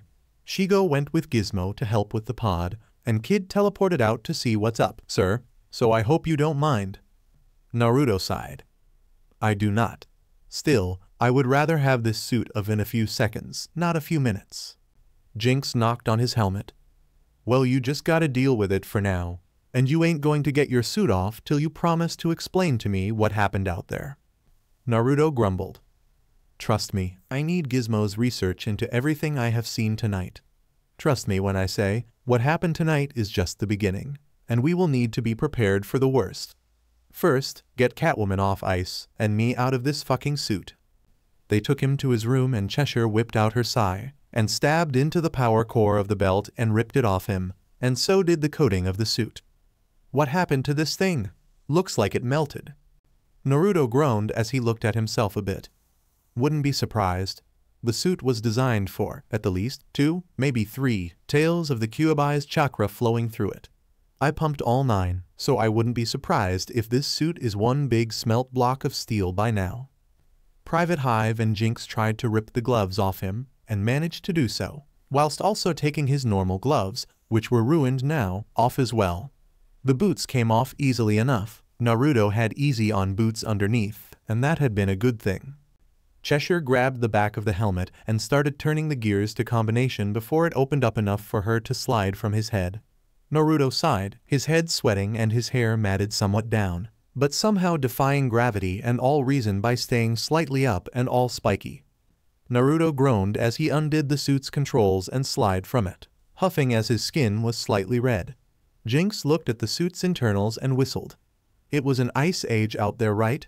How the hell did you overheat the damn thing and melt your undersuit? Naruto chuckled lightly. Never underestimate the powers of the monster inside me. Trust me, it was hell to bring off all that crap. Gizmo will need to give me a rundown or something on that suit. It's totally done in. I will need a new one. Cheshire looked a little puzzled. What happened out there? Naruto narrowed his eyes. We got troubles ahead. They got new Titans. That got everyone a bit surprised. With the Titans, Static had just overcharged the city's power, using half of Cyborg's battery to do so, and managed to melt most of the ice in the city, and that was helpfully, and now the police could take over the rest of the way. The team went back to the tower to rest and relax, Batgirl bringing Freeze for when Batman arrived to bring her and Freeze back to Gotham, and she radioed in about it. Calger went to Robin. Robin, it was a very nice experience to join in battle alongside your team with you as leader. If you ever need me again, you know how to send for me. I must return to Atlantis, seeing as I am part of its royal guard now. Calger went to the doors and turned to everyone. I must be off. Raven, Starfire, Cyborg, Beast Boy, Static, Kid, Donna, and Batgirl, it's been a pleasure. Farewell. With that he left the tower and went to return to Atlantis. Superboy went to Wally. Good to see you again, KF. Will you be staying? Robin went up to them. Connor, Wally, Donna, I have a proposition for you. How would you like to join the team? To join the Titans? KF looked to Robin and then grinned. You want us to join your team, huh? I think that's fine by me. One question, what is the Titans about, man? Just young heroes here to fight and jump. Cyborg came up. It's more of training ourselves, since we can't find people to do so in the big leagues. I guess you can call us the ones who create the heroes who will someday be greater than those of the Justice League. Robin smiled. That's right. The Titans were formed for a few reasons. One is to help heroes like us who are just sidekicks, or heroes who aren't up to snuff to be a better part of a team and better heroes to fight injustice. Donna smiled as she came up. I'm in then. As long as this team is for being better heroes and helping the world, I wouldn't have it any other way. Superboy shrugged. I was already going to ask. I have nowhere else, and you called for help. I might as well help be part of this team. KF stepped up. We're all in then. Guess Rob here will be the one to lead us through the thick of it. I think things will slow down for a few days, don't you think? After all this, I think the police can handle the small stuff. Starfire giggled as she flew around them before picking Donna up. It is most wonderful to have another female companion to do the shopping and the painting of nails with. Donna was holding her breath from the sudden super strength hug. Raven poked Starfire's shoulder. She needs air. You need to hold back when embracing people still. She turned to Superboy. If you need any help with your aura, I think I can help you. Superboy smiled, nodding. I think I would like that very much. So, Static, you okay, man? You seem tired. Static was raiding the fridge. Yeah, I'm out of juice, man. Either I take the energy from the tower, or I get some calories, man. And I am also very hungry, so I might as well eat as my best option. Oh, and KF, I think the police have it handled for a day or two. Batgirl smiled and saw Beast Boy and Cyborg start their games up. She looked and seen it was a very different atmosphere from Gotham, or even the Batcave's own social style. It was free, it was friendly, it held no secrets. It joined people that would fight for their beliefs and for the people who cannot fight for themselves, and also fight to bring criminals to justice, but stay relaxed. She came up to Robin. Dig, a word?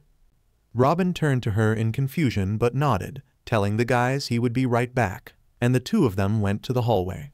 So what's on your mind, Barb? Something wrong? Batgirl frowned, looking down. Yes. I know this may not be the right place or time, and you may reject it flat out. But I would like to say I am sorry. I failed you, and I should have never kept secrets from you. But I also should have defended you, even from him. I turned a blind eye, and I should have known better. Robin looked at her with slight surprise. He smiled sadly.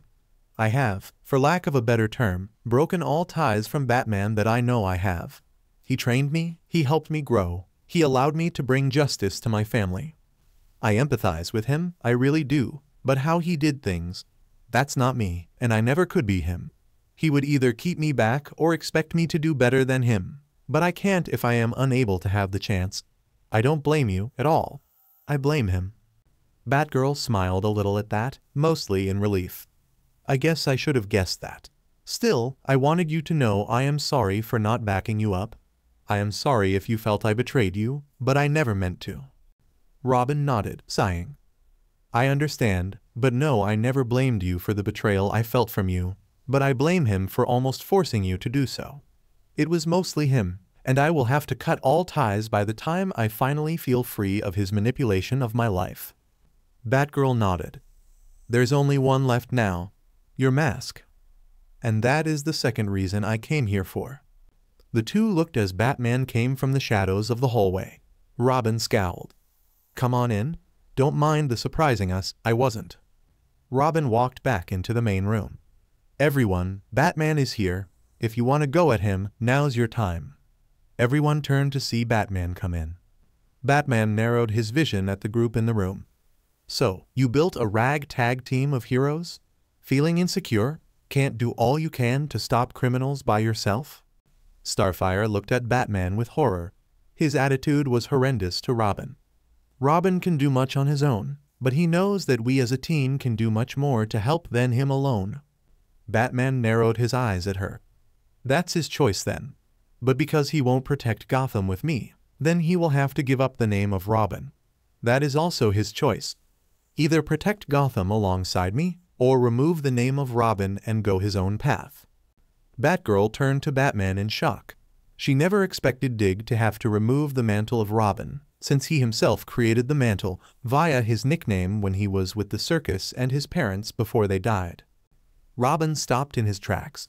He narrowed his eyes and remembered something Naruto told him. To leave the shadow of the bat, you would have to leave the shadow of the name you were given. He huffed, turning. If you came here for my mask and cape, you can take them. I'll have to find a name for myself somehow without it. Dick came up to Batman. But not here. I'll go pack the mantle of Robin and hand it over after I am done here. Barb, you and Batman wait outside for me. Batgirl shook herself. She stepped up to Robin. You sure? If you remove the mantle, what will you do? Dick closed his eyes, turning. I'll figure it out as I go, I guess. Just go, I'll meet you outside. Batman turned and started leaving. Batgirl, get freeze, let's get ready to leave. A lot of the Titans were pissed about this development and started to charge Batman, but Robin screamed, Stand down, don't you dare charge him. That got them to look at him with surprise. Robin sighed. I would have had to remove the mantle anyway. Just let it be. Come here everyone, I have an announcement to make. He turned to Donna. Donna, you are a good leader. While I am gone to find a name for myself, I expect you to do well and lead this team to greatness. Defend Jump. Please. Everyone, Donna is a great hero, and she will keep everyone here safe. Listen to her well. Cyborg, the recordings from today, put them in the files I made in the computer. You'll need to keep informed when I am gone. He turned to leave. Raven, keep an eye on everything. After what you told me, we'll need all the help we can get. Beast Boy, make sure to keep my high scores up. Static, my friend, I will see you again soon. Starfire, sorry I have to go. I will return, so do not cry over me too much. KF, Connor, make sure everyone knows the ropes we learned way back. They will need the moves.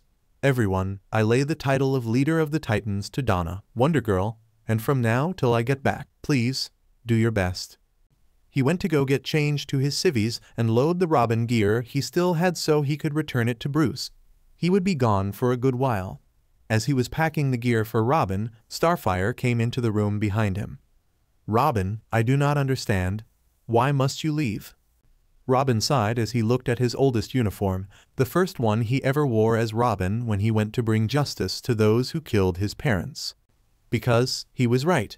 If it wasn't for him, I wouldn't have thought of becoming Robin. Now that I left him to go solo, like he wants to go solo in the first place, I might as well give the name he gave me back to him. I'm not Robin the second I remove my mask. Starfire looked at Dig as he turned to her. From now on, I will be the man behind the mask, until I can find a name and path for myself. Sorry, Star, but it has to be like this. Starfire came up and hugged him tightly. I hope you have a safe journey. Return to us when you find your way. Dig smiled sadly as he held her back, seeing she was controlling her strength. I will, when I find my way. You can count on that. He turned and put his last uniform away. All but one.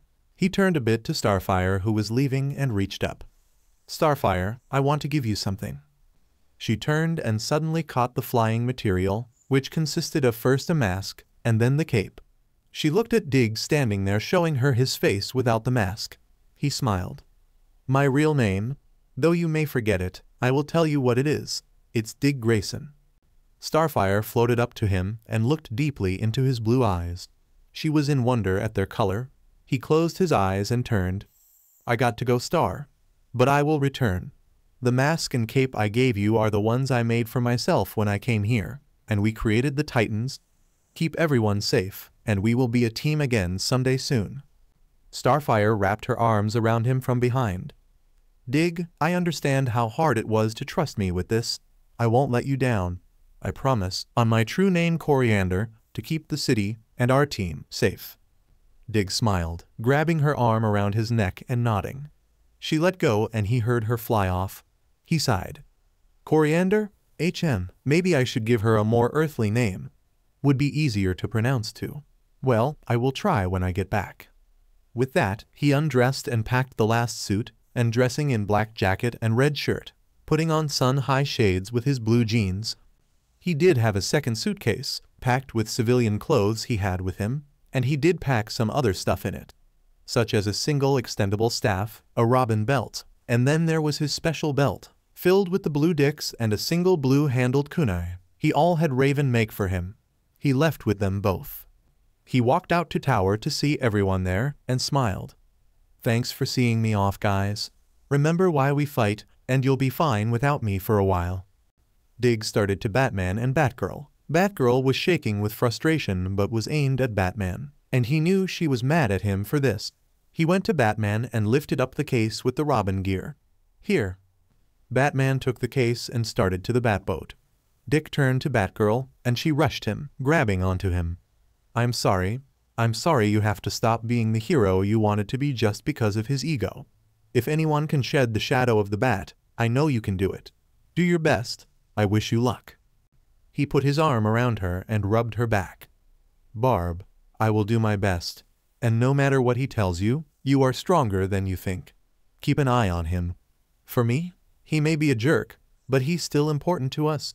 If anyone can help take care of his health, it is you. Batgirl nodded in his chest before turning and running off to the Batboat.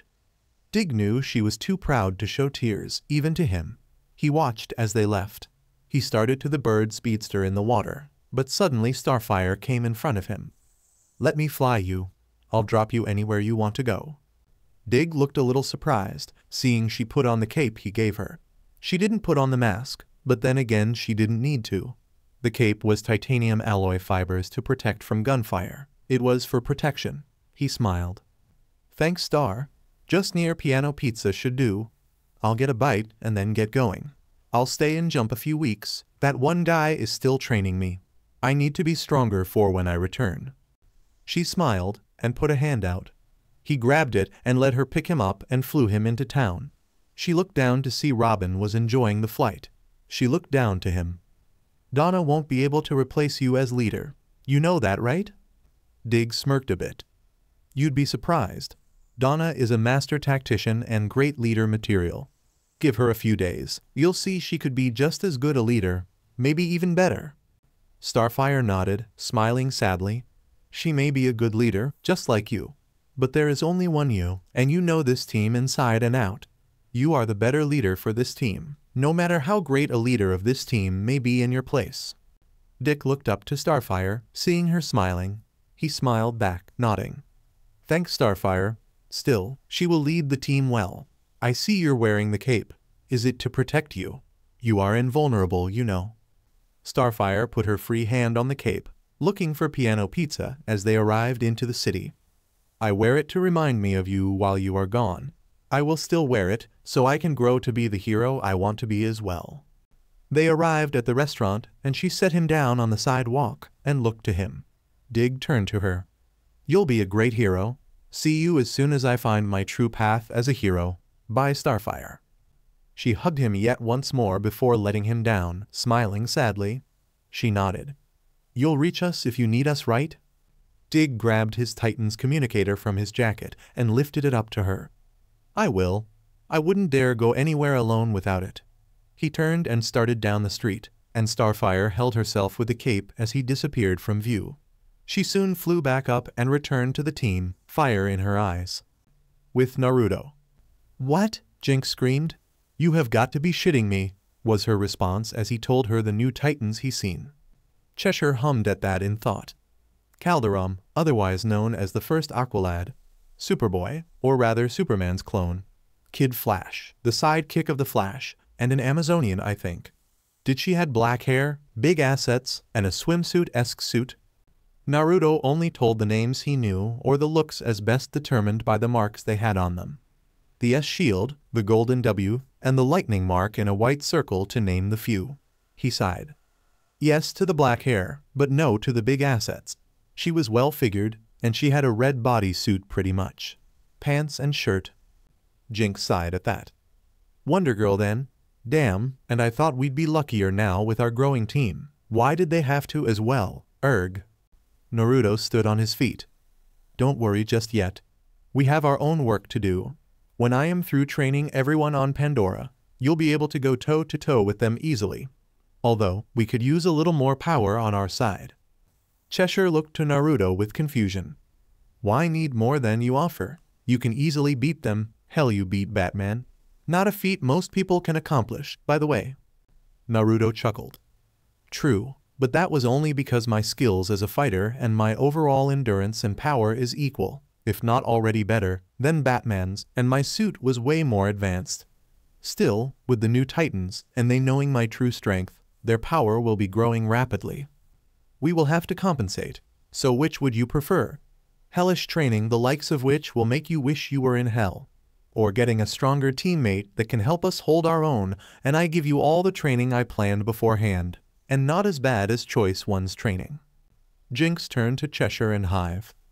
Wanna recruit the next villain who likes a little downtime as a thief? We better make sure it's a good team player. Mammoth grunted as he came in. Sorry, Gizmo needed my help with the electronics. We could bring in my sister, Shimmer. Though I must warn you, she can be very, well, sadistic. She enjoys causing people immense pain. Naruto hummed in thought about that. Call her up. We'll try her out, and if she is too evil for us, hey, she is at least welcome to visit, right? Mammoth smiled. Thanks, Naruto. Gizmo's about to unfreeze Catwoman. Let's go see how it goes. With that, he left and Naruto followed, leading the others with him as they went to see Gizmo. Sure enough, the second they came in was the second Catwoman was unfrozen. She slowly woke up and rubbed her head, stretching very cat-like as she stepped from the pod. What happened? And why is it so cold? Brrr. Naruto shrugged. Well, Freeze froze you and used you as hostage bait for the Titans to freeze the entire city. Thanks for bringing him. I mean, really, you brought him here, why? Catwoman put her tongue out playfully. I thought it would make things a little more fun. Sorry, I didn't realize he would betray me like that. Everyone okay now then? It must be if I am here and you are relaxed. Naruto nodded. Yeah, beat his and his friends' butts, kicked my former friends' asses to hell, and brought you back. Left the Titans with cleanup. Though you are welcome here anytime, please, as a new rule, do not bring any of those damn rouges. Ever. Catwoman giggled lightly before purring, sliding her fingers across his cheeks. Whatever you say, handsome. I was already going to never bring another here. Seeing as I am here with you guys, it must mean you saved me instead of the Titans, right? Naruto shivered a bit from her cold fingers, but no doubt she would mistake that, and smiled. Hey, we are thick as thieves here, we're all friends, so of course I saved you. Catwoman giggled and stepped back. Well, it was fun, but I should be going. I'll visit again sometime, but no guarantees for times I will drop in. See you later. Since she was still in costume and had all her toys still, she was ready to leave anyway. She ran off and left the base. Shigo sighed. Well, city saved, crisis diverted, the cat is gone, and the Titans should be pretty tired after all that with Naruto here. Hell of a day, huh? Jinx nodded and grabbed Naruto's arm. Yep. Everyone relax and have fun around the base. Naruto, if you will, I want to have a major talk to you. Naruto was being pulled gently by her and groaned. Can I rest first? I need sleep. As he left the room, everyone grinned. Gizmo voiced their thoughts. Jinx wants some fox. With the Konoha flunkies. So, we are where again? Kakashi groaned as he sat up against the wall, holding his wound that Sakura was now healing. Ino sighed heavily. We're somewhere with a young woman, I am unsure. The look of the place out the locked door here, we seem to be either in a factory or underground facility. The girl saved us from a lot of interrogation and torture by this world's governments and a lot of grief by the police. Temari hummed in thought. So, who is this girl? What does she want? She was recovering from her head injury, thanks to Naruto bashing her head into Ino's. Ino shrugged. She called herself Ravager. Whatever that means, she's got 2 swords on her back, probably military or a fighter of some kind. We'll have to ask her about Hinata, because she isn't here. Neji grunted as he stood up. 'Cause she ran off on us. She doesn't want to fight Naruto at all. She wants to make him happy, try to win his heart to help him find himself again. That last part won't work, but she'll still try. She's gone AWOL on us, and it would be wise to just let her be. Kakashi huffed. Fine. Naruto's way too strong for us anyway, and Hinata was retired anyway. She only came with us because she knew Naruto best. She's free to do what she wants. Sakura looked down. I can't believe how pissed off Naruto was. How the hell did we even survive? Ino scoffed. Well, look who effing remembers his strength now. I was breaking down during the whole thing. Little Miss Sasuke is best. Sasuke's right eye is gone. He's unable to half of what he could before. Kakashi waved her off. Let's not fight amongst ourselves. We wait until Ravager gets here to tell us what she wants, and then we try to break out and get ready for our next attempt to bring Naruto in. You help me bring down my enemies. I will be glad to help you bring in your friend. They turned to see Ravager grinning. Sorry, couldn't help but overhear. Anyway, I don't mind helping you take down Kitsune, but I ask one thing in return. You complete this task for me. I'll bring your friend down and you can take him back to wherever you came from. That's the deal. You in or out? Kakashi narrowed his eye at her. And what, pray tell, is your task for us? Ravager grinned evilly now. To wipe the Titans from this earth, kill them all, every single one, and you will have that friend of yours in chains. That made everyone realize what kind of person they just got captured by. A villain of evil. Ino's sweat dropped, no doubt. Naruto will probably kill us next time. But should we die now because of a villain? Or because Naruto wants to rip us a new one? Choosing how to die was not how I pictured my future. Alright, this is what we got so far. Cyborg plugged in his cord to the computer and uploaded his new data, and started filing Tai all away in its appropriate spots. All the Titans were there to see the debriefing. After sorting it, he pulled up the file for Sasuke. This guy is one of the main characters of that group of ninja after Kitsune and his friend. He's got special eyes, able to foretell a move, able to conjure many things, and as well as his skills to manifest fire and lightning into attacks. Seems he is a hothead and leader. How wrong he was on that last title. He pulled up Kakashi next. This guy is cool-headed and has decent skills. He pulled up the rest as well. All of them are ninja with decent skills, and they each have different abilities but similar powers. This one, he pulled Sakura's file, was put into a coma, and if the news on Killer Frost is anything to say about it, she'll be in it for a while. He put up Kakashi, Neji and Sasuke only. These three got hit hard by Kitsune. The leader got his eye burst into nothing, the white-eyed one got gashed open, and the other got a lightning hand to the lung. All three will be under stress. We don't know where they went, but if they don't get medical help soon, then those two are dead. Donna hummed in thought. So these guys are enemies of Kitsune, but they're from his dimension. Am I getting this right? Raven turned to her, nodding. Yes, although Kitsune is much more powerful, and seems I felt betrayal inside him. He feels they betrayed him, and that was why he was so angry. Static sighed. So you're telling me Kitsune was pissed off because these guys betrayed him? Raven nodded, but looked down in sympathy. It was more than betrayal, it was hatred, a kind of hatred from a broken heart. It was aimed at three people, the one in the coma, and the two blonde girls. Superboy crossed his arms over his chest. So, he was pissed off because they broke his heart and betrayed him. Must have been some betrayal and some type of realistic bullshit they gave him to make him go off like he did. Cyborg pulled up the updated Kitsune's profile. Kitsune's though is missing, and he freed Catwoman before fleeing the scene with her, otherwise Batman wouldn't have begun to think on finding her too. Truthfully, Naruto put a clone to use genjutsu with his Sharingan on the Titans, thus making it seem like he freed her in the labs, when in reality, he didn't. He took her back to base before freeing her. He pulled up the file for Naruto. Kitsune. For those of you who do not know yet, he is very strong. Here's the video recordings of him so far, and some previous footage of when he and Robin were Redix. He showed them everything the suit and Kitsune was capable of. This discouraged them a bit. Donna hummed in thought though. Okay, so who is fully with Kitsune? You said he was with people from something called the Hive. Cyborg nodded, bringing up a few pictures. Here's what I think. The only reason he would help Catwoman was if Cheshire was with him. Back in the Hive, when I was infiltrating it, Cheshire and Jinx were always after him somehow. He was more friends with Jinx, Gizmo and Mammoth. Those four are the best possibles. Not to mention Cheshire had private Hive with her, and then there was Kid Wicked helping Gizmo and Mammoth the other day. It was a full debrief. All their powers, everything about them for the newest members to know and calculating what was going on. It wasn't until Wally spoke until Raven decided to elaborate.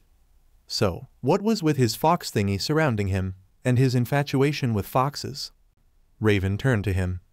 It's a dangerous class demon, apparently, as he tells it. The nine-tailed demon fox is sealed inside him. It's not unheard of, but still it does not bode well. The nine-tailed fox could cause earthquakes and tsunamis with a swish of its tails. For every tail of power he shows, he gains more power. Cyborg hummed. So 9 tails is the maximum. He was super powerful with that shit. Didn't seem like Master of Hell kind of power, but still powerful.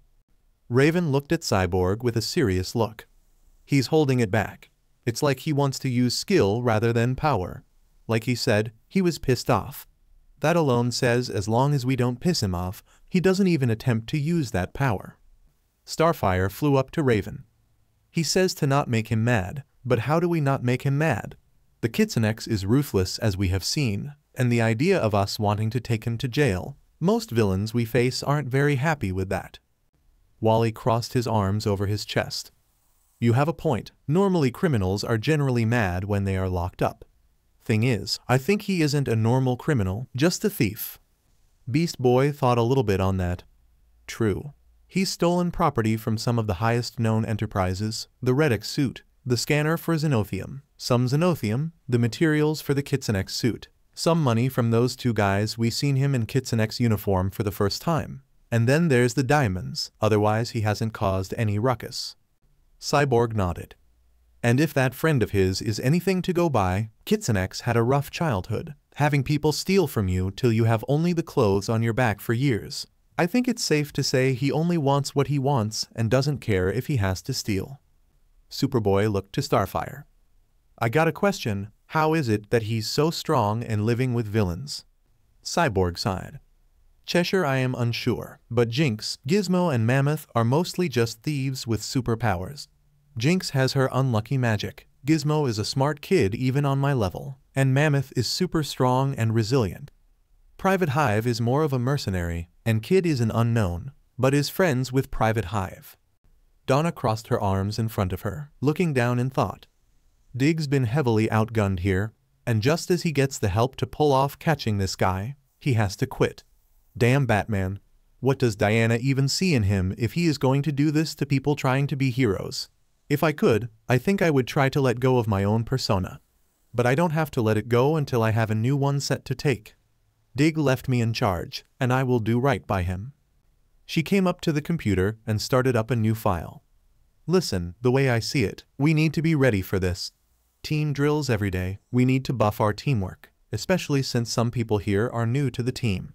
Cyborg, I will need help understanding what Robin was doing for your teamwork so far. Think you can give me a hand? Cyborg smiled. Seems you got the right idea. I guess I can give this a shot. First thing we need to do is see some skills. You're the leader now, so how do we see the skills of the new members? Donna smiled back. I gotcha. Fine. Titans, outside. We're going to go free-form sparring. Battle Royale style. She flew herself through the door and outside, everyone running and flying to meet with her outside. It was going to be one hell of a training session. With Naruto. Gizmo grumbled as he looked at the black suit in front of him. He cursed. Fired. Baked. Ruined. Seriously, how did the power core not blow up? Oh wait, the overload is fried. It shut the systems down and you just pumped more power that seeped through the suit.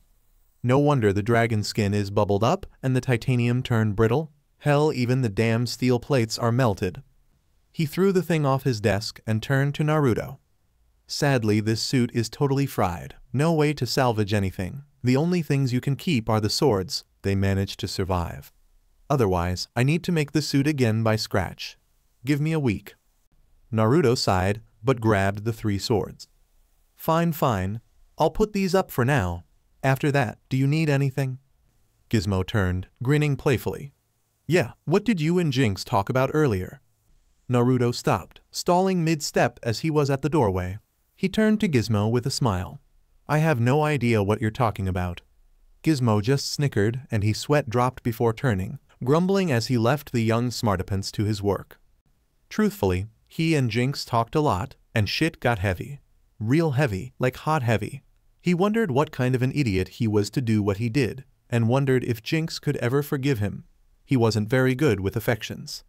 Flashback, a few moments ago. Jinx had pulled him to his room and twisted him around, pushing him onto the bed and sitting by him. Now, I know you held some info back there. Gonna tell me what's on your mind, or do I have to beat it from you? It was a bluff, a good one too, seeing as he was weak, and didn't really want to fight his friend, so she could give him a friendly pounding until he talked. Hell, she could tickle him mercilessly until he talked. Either way, she wanted to know. He was still stressed out. Naruto sighed. I have no idea what to do about it. All I know is they have more members. Whoever they are pretty good on their own. But if they integrate and get with the team enough to fight better against us, we're gonna be in trouble. Jinx pouted, punching his arm. You already have us that information. What's really going on? Or should I use this? And don't think I won't keep it up till you pee your pants. She had pulled out a rather big feather. Naruto chuckled nervously. She had used that thing once on him already, and learned his tickle spots enough to try it effectively. He thought he was good at torture. Give Jinx a feather, and you'll be a puddle on the floor, giving her every single detail down to the freckles of who were there. Naruto sighed. Well, I thought I would trick the Titans, therefore Batman. I really don't want him finding our base. I tried to unfreeze her on the spot, but I couldn't get the controls. I set up a clone to activate a genjutsu so the Titans would see her fly off alone. I think it worked, but you know it wasn't easy sneaking out with 5 clones carrying a damn cryogenic container from the labs without anyone noticing. Naruto looked up a bit. Not to mention my old friends went missing. They escaped somehow. If the reports I got from my communications, which was a miracle, were still online after all that, can attest to their missing. I severely wounded half of them. They wouldn't be able to move very much. Jinx frowned at that. So you tricked the Titans and your former friends go missing out of nowhere. Sounds like you're thinking, this does not bode well, am I right? Well, I doubt it would, seeing as it sounds like a way crazy coincidence. Still, you fought them all, helped the Titans. I think they will just ignore you to look for the former friends of yours. Naruto chuckled nervously. You know me well enough, I suppose. Still, it's got me worried. Who helped them escape? Neji has a gash in his belly, Kakashi has a popped lung, Sasuke has a major ass whopping. Sakura's in a coma from my torture of her, Ino and Temari should be passed out from the grinding of my Rasengans to their heads. Lee is knocked out, and then there's Hinata who went Mia. I do not know what she has planned, but after telling me she wanted to break all ties to Konoha and the others of that team, I doubt she would actually help them escape. Jinx hummed in thought from that, figuring only 2 ways for them to actually have. I think either an enemy you made, the Titans made, or they got lucky and managed to escape. You didn't wound them all enough to force them to stay caught. Naruto sighed as he slumped. What kind of enemy would I have made anyway? Other than Gotham Rouges, whom are put behind bars, I think. Since they escape so often, they should be getting better at holding those Rouges. The Ice 5 I faced should know never to fuck with me again, and the Titans wouldn't do that, so either the Titans or bad luck. Jinx smirked. I know bad luck, and I say this is just not it. I say the Titans are in for a ride. Think they can fight them off? Naruto chuckled a little. Given the time to rest, and the time between now and when my former friends are fully set to attack, they should have a plan and enough team training skills to manage their attacks and possibly beat them. My former friends are not as powerful as I am, although 1 or 2 of them are more experienced. Won't help in the case between the heroes. Besides, why would they have laid low till now if they thought they could take them? Jinx hummed, thinking he got a good point there. True, true. Although battling the Titans and trying to take over in order to find you would have brought the whole damn Justice League on their butts. That would be pretty crazy. They would definitely be down for the count then. Naruto hummed in thought about that. True, so they stayed in hiding to keep a low profile away from the Justice League. Therefore the reason it took them a year to finally appear on the radar. Meaning I don't know who would win. Still, who knows what will happen in the future. Jinx smiled, putting her hand on his and intertwining their fingers. Whatever comes up, you know we are here for you. The team is safe and soon we will prosper and enjoy our lives how we want, and it will be thanks to you. Naruto was still. A statue, looking as Jinx had grabbed his hand. Now, he was a ninja. He killed in his world as a job. He's seen all sorts of bullshit, felt all sorts of bullshit, but affection and easygoing friendships weren't very common for him. Either they betrayed his heart, his feelings, his friendship, and hurt him physically to boot. or they just ignored him during moments of great distress he was in. He had a poker face, that was the point. But even with a poker face, people are different in their minds and hearts. Naruto's mind and heart were overtime. He was wondering why she was getting closer to him, sliding up against him and squeezing his hand, and his heart was beating, not used to this kind of loving affection.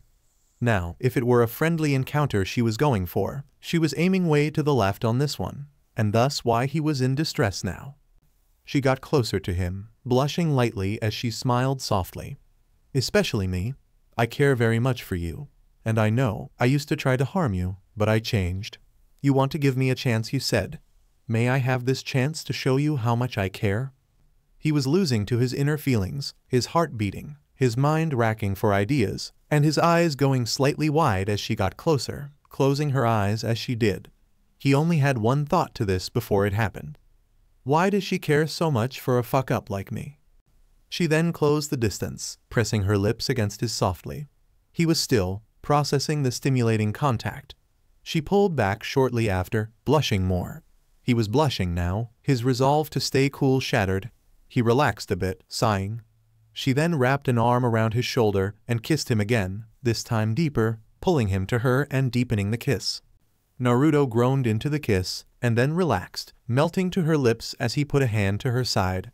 She moaned lightly into the kiss as she deepened it further, her hand sliding down his arm to his waist, trying to slide against him for more contact.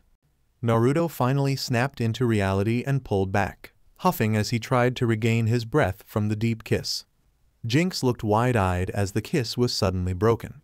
Naruto and her stayed there for about a moment or two before he slowly stood up, and gave her a nervous smile and chuckle. "I gotta go. Gizmo should be done with the suit's diagnostics for how ruined it is." She nodded, unable to speak as he walked fast out the room. Thus, he was then thinking about how much of an idiot he was, making Jinx think he didn't enjoy it at all. In fact, he did, but he never had that feeling before, never had that kind of affection before. It was hellishly confusing for him right this moment. He just needed to calm down and find out what to do about his feelings. Flashback end. All in all, an awkward moment, and he wondered what it was all about. He never had a really good kiss, only a peck or small sweet kiss, nothing like the heavy make-out Jinx just gave him out of the blue. He was trying to regain his breathing and heartbeat from that. He managed to, but he was still blushing from it and wondering what to do.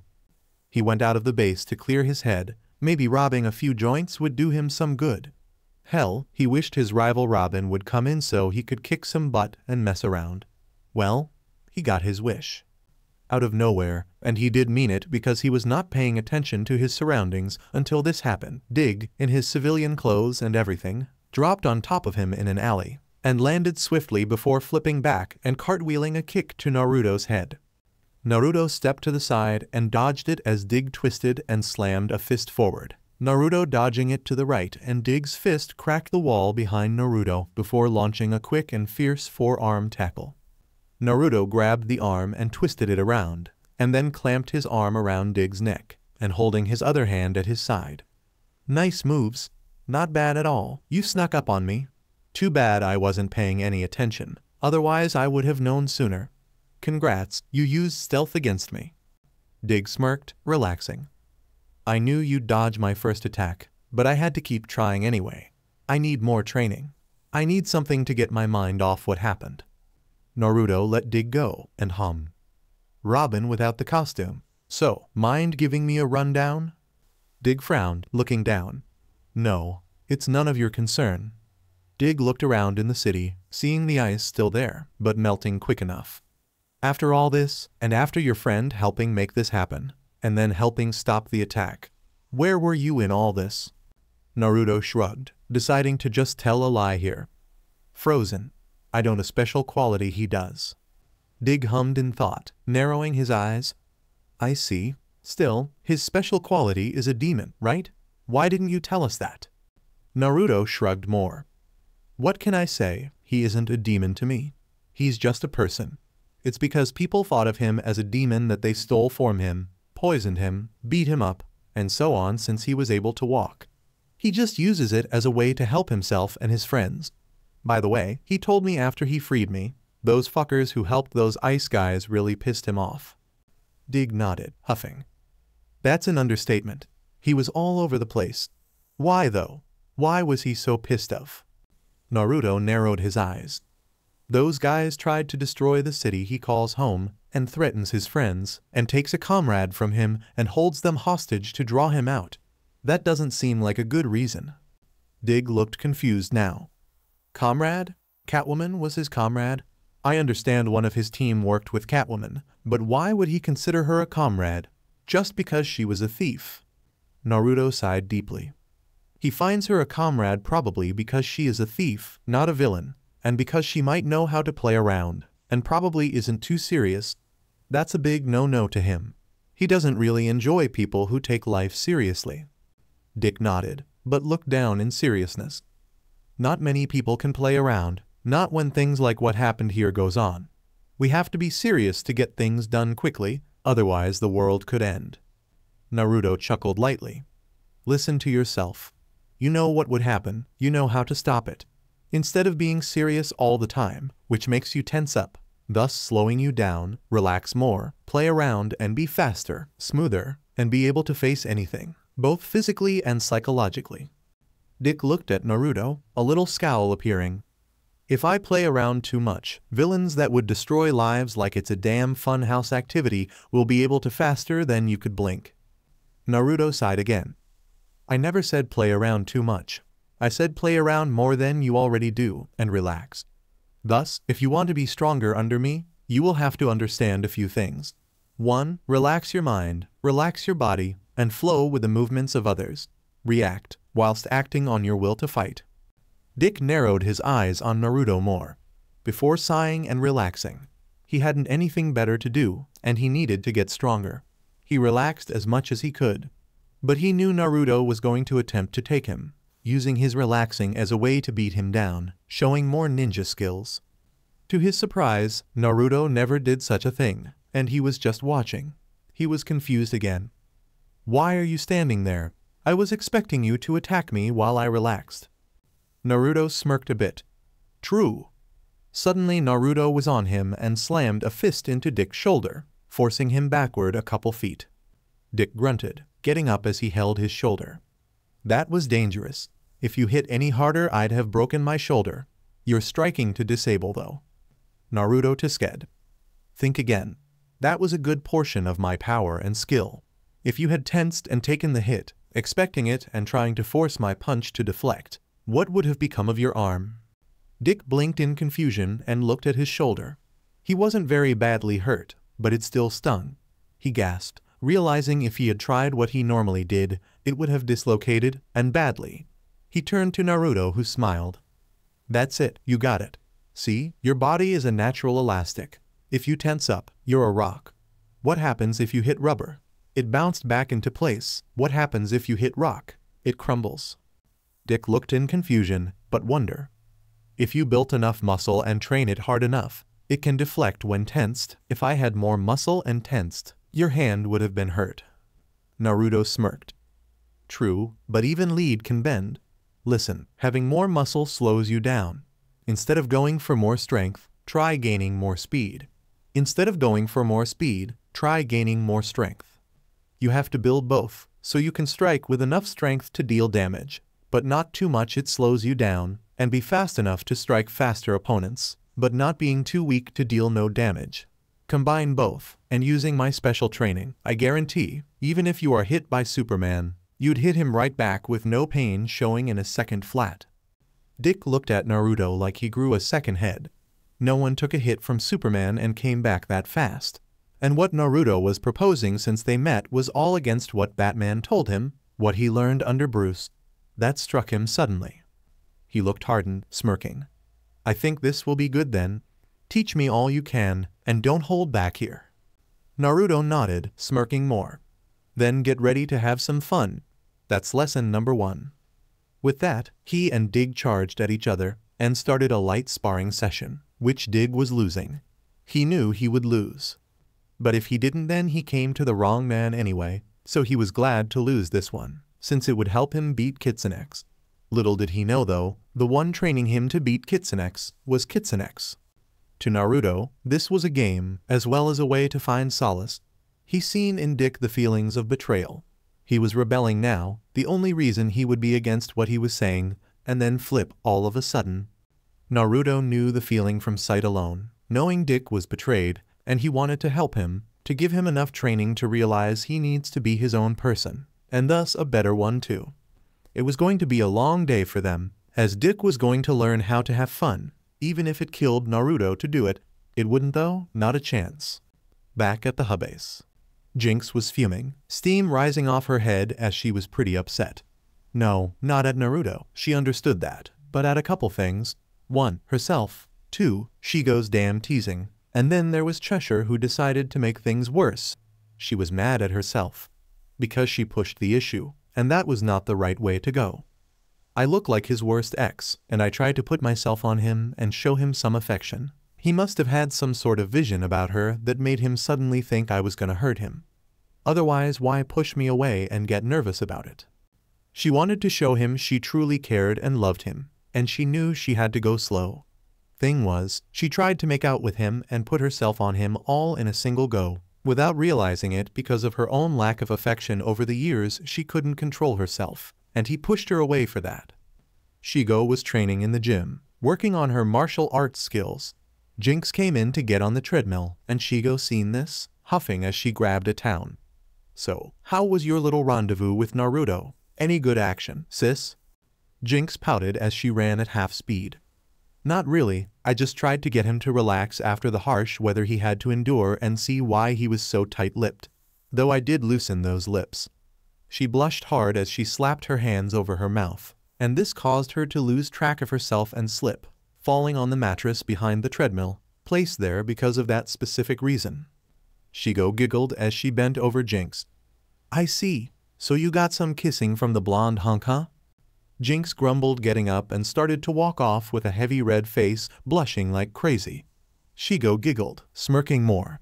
Hey, Jinx, just make sure when you two confess your feelings, you use protection. Jinx went totally rigid, and steam blew from her head, which was hot from the blushing and blood rushing up her body to give said blush its dark red color. She ran off, hearing Shigo laughing at the teasing she gave. Cheshire was the least of the matters though, but was still crazy. Cheshire basically told her that she would have to buy sound-canceling headphones for everyone in case things got that heavy, and told Jinx not to kill him, or if the stamina they all seen drew to that activity as well, Jinx should be worried about herself dying from the pleasure. Jinx just ran off and locked herself in the hologram room and just tried to walk around in a huff, trying to keep herself from exploding in embarrassment and frustration. After all that though, she sighed, grumbling a little before going back to her room. I hope he can forgive me. All I want is to finally find someone who I can love and not accidentally break with my powers. That's so wrong to ask. She looked up as she laid back in her bed. Wonder if I should talk to him later. Maybe it would do some good to clear things up and try again, otherwise we'll be awkward for weeks on end. That will not bode well for either of us and our friendship. With that, she silently fell asleep, dreaming of ways to fix their friendship and grow closer.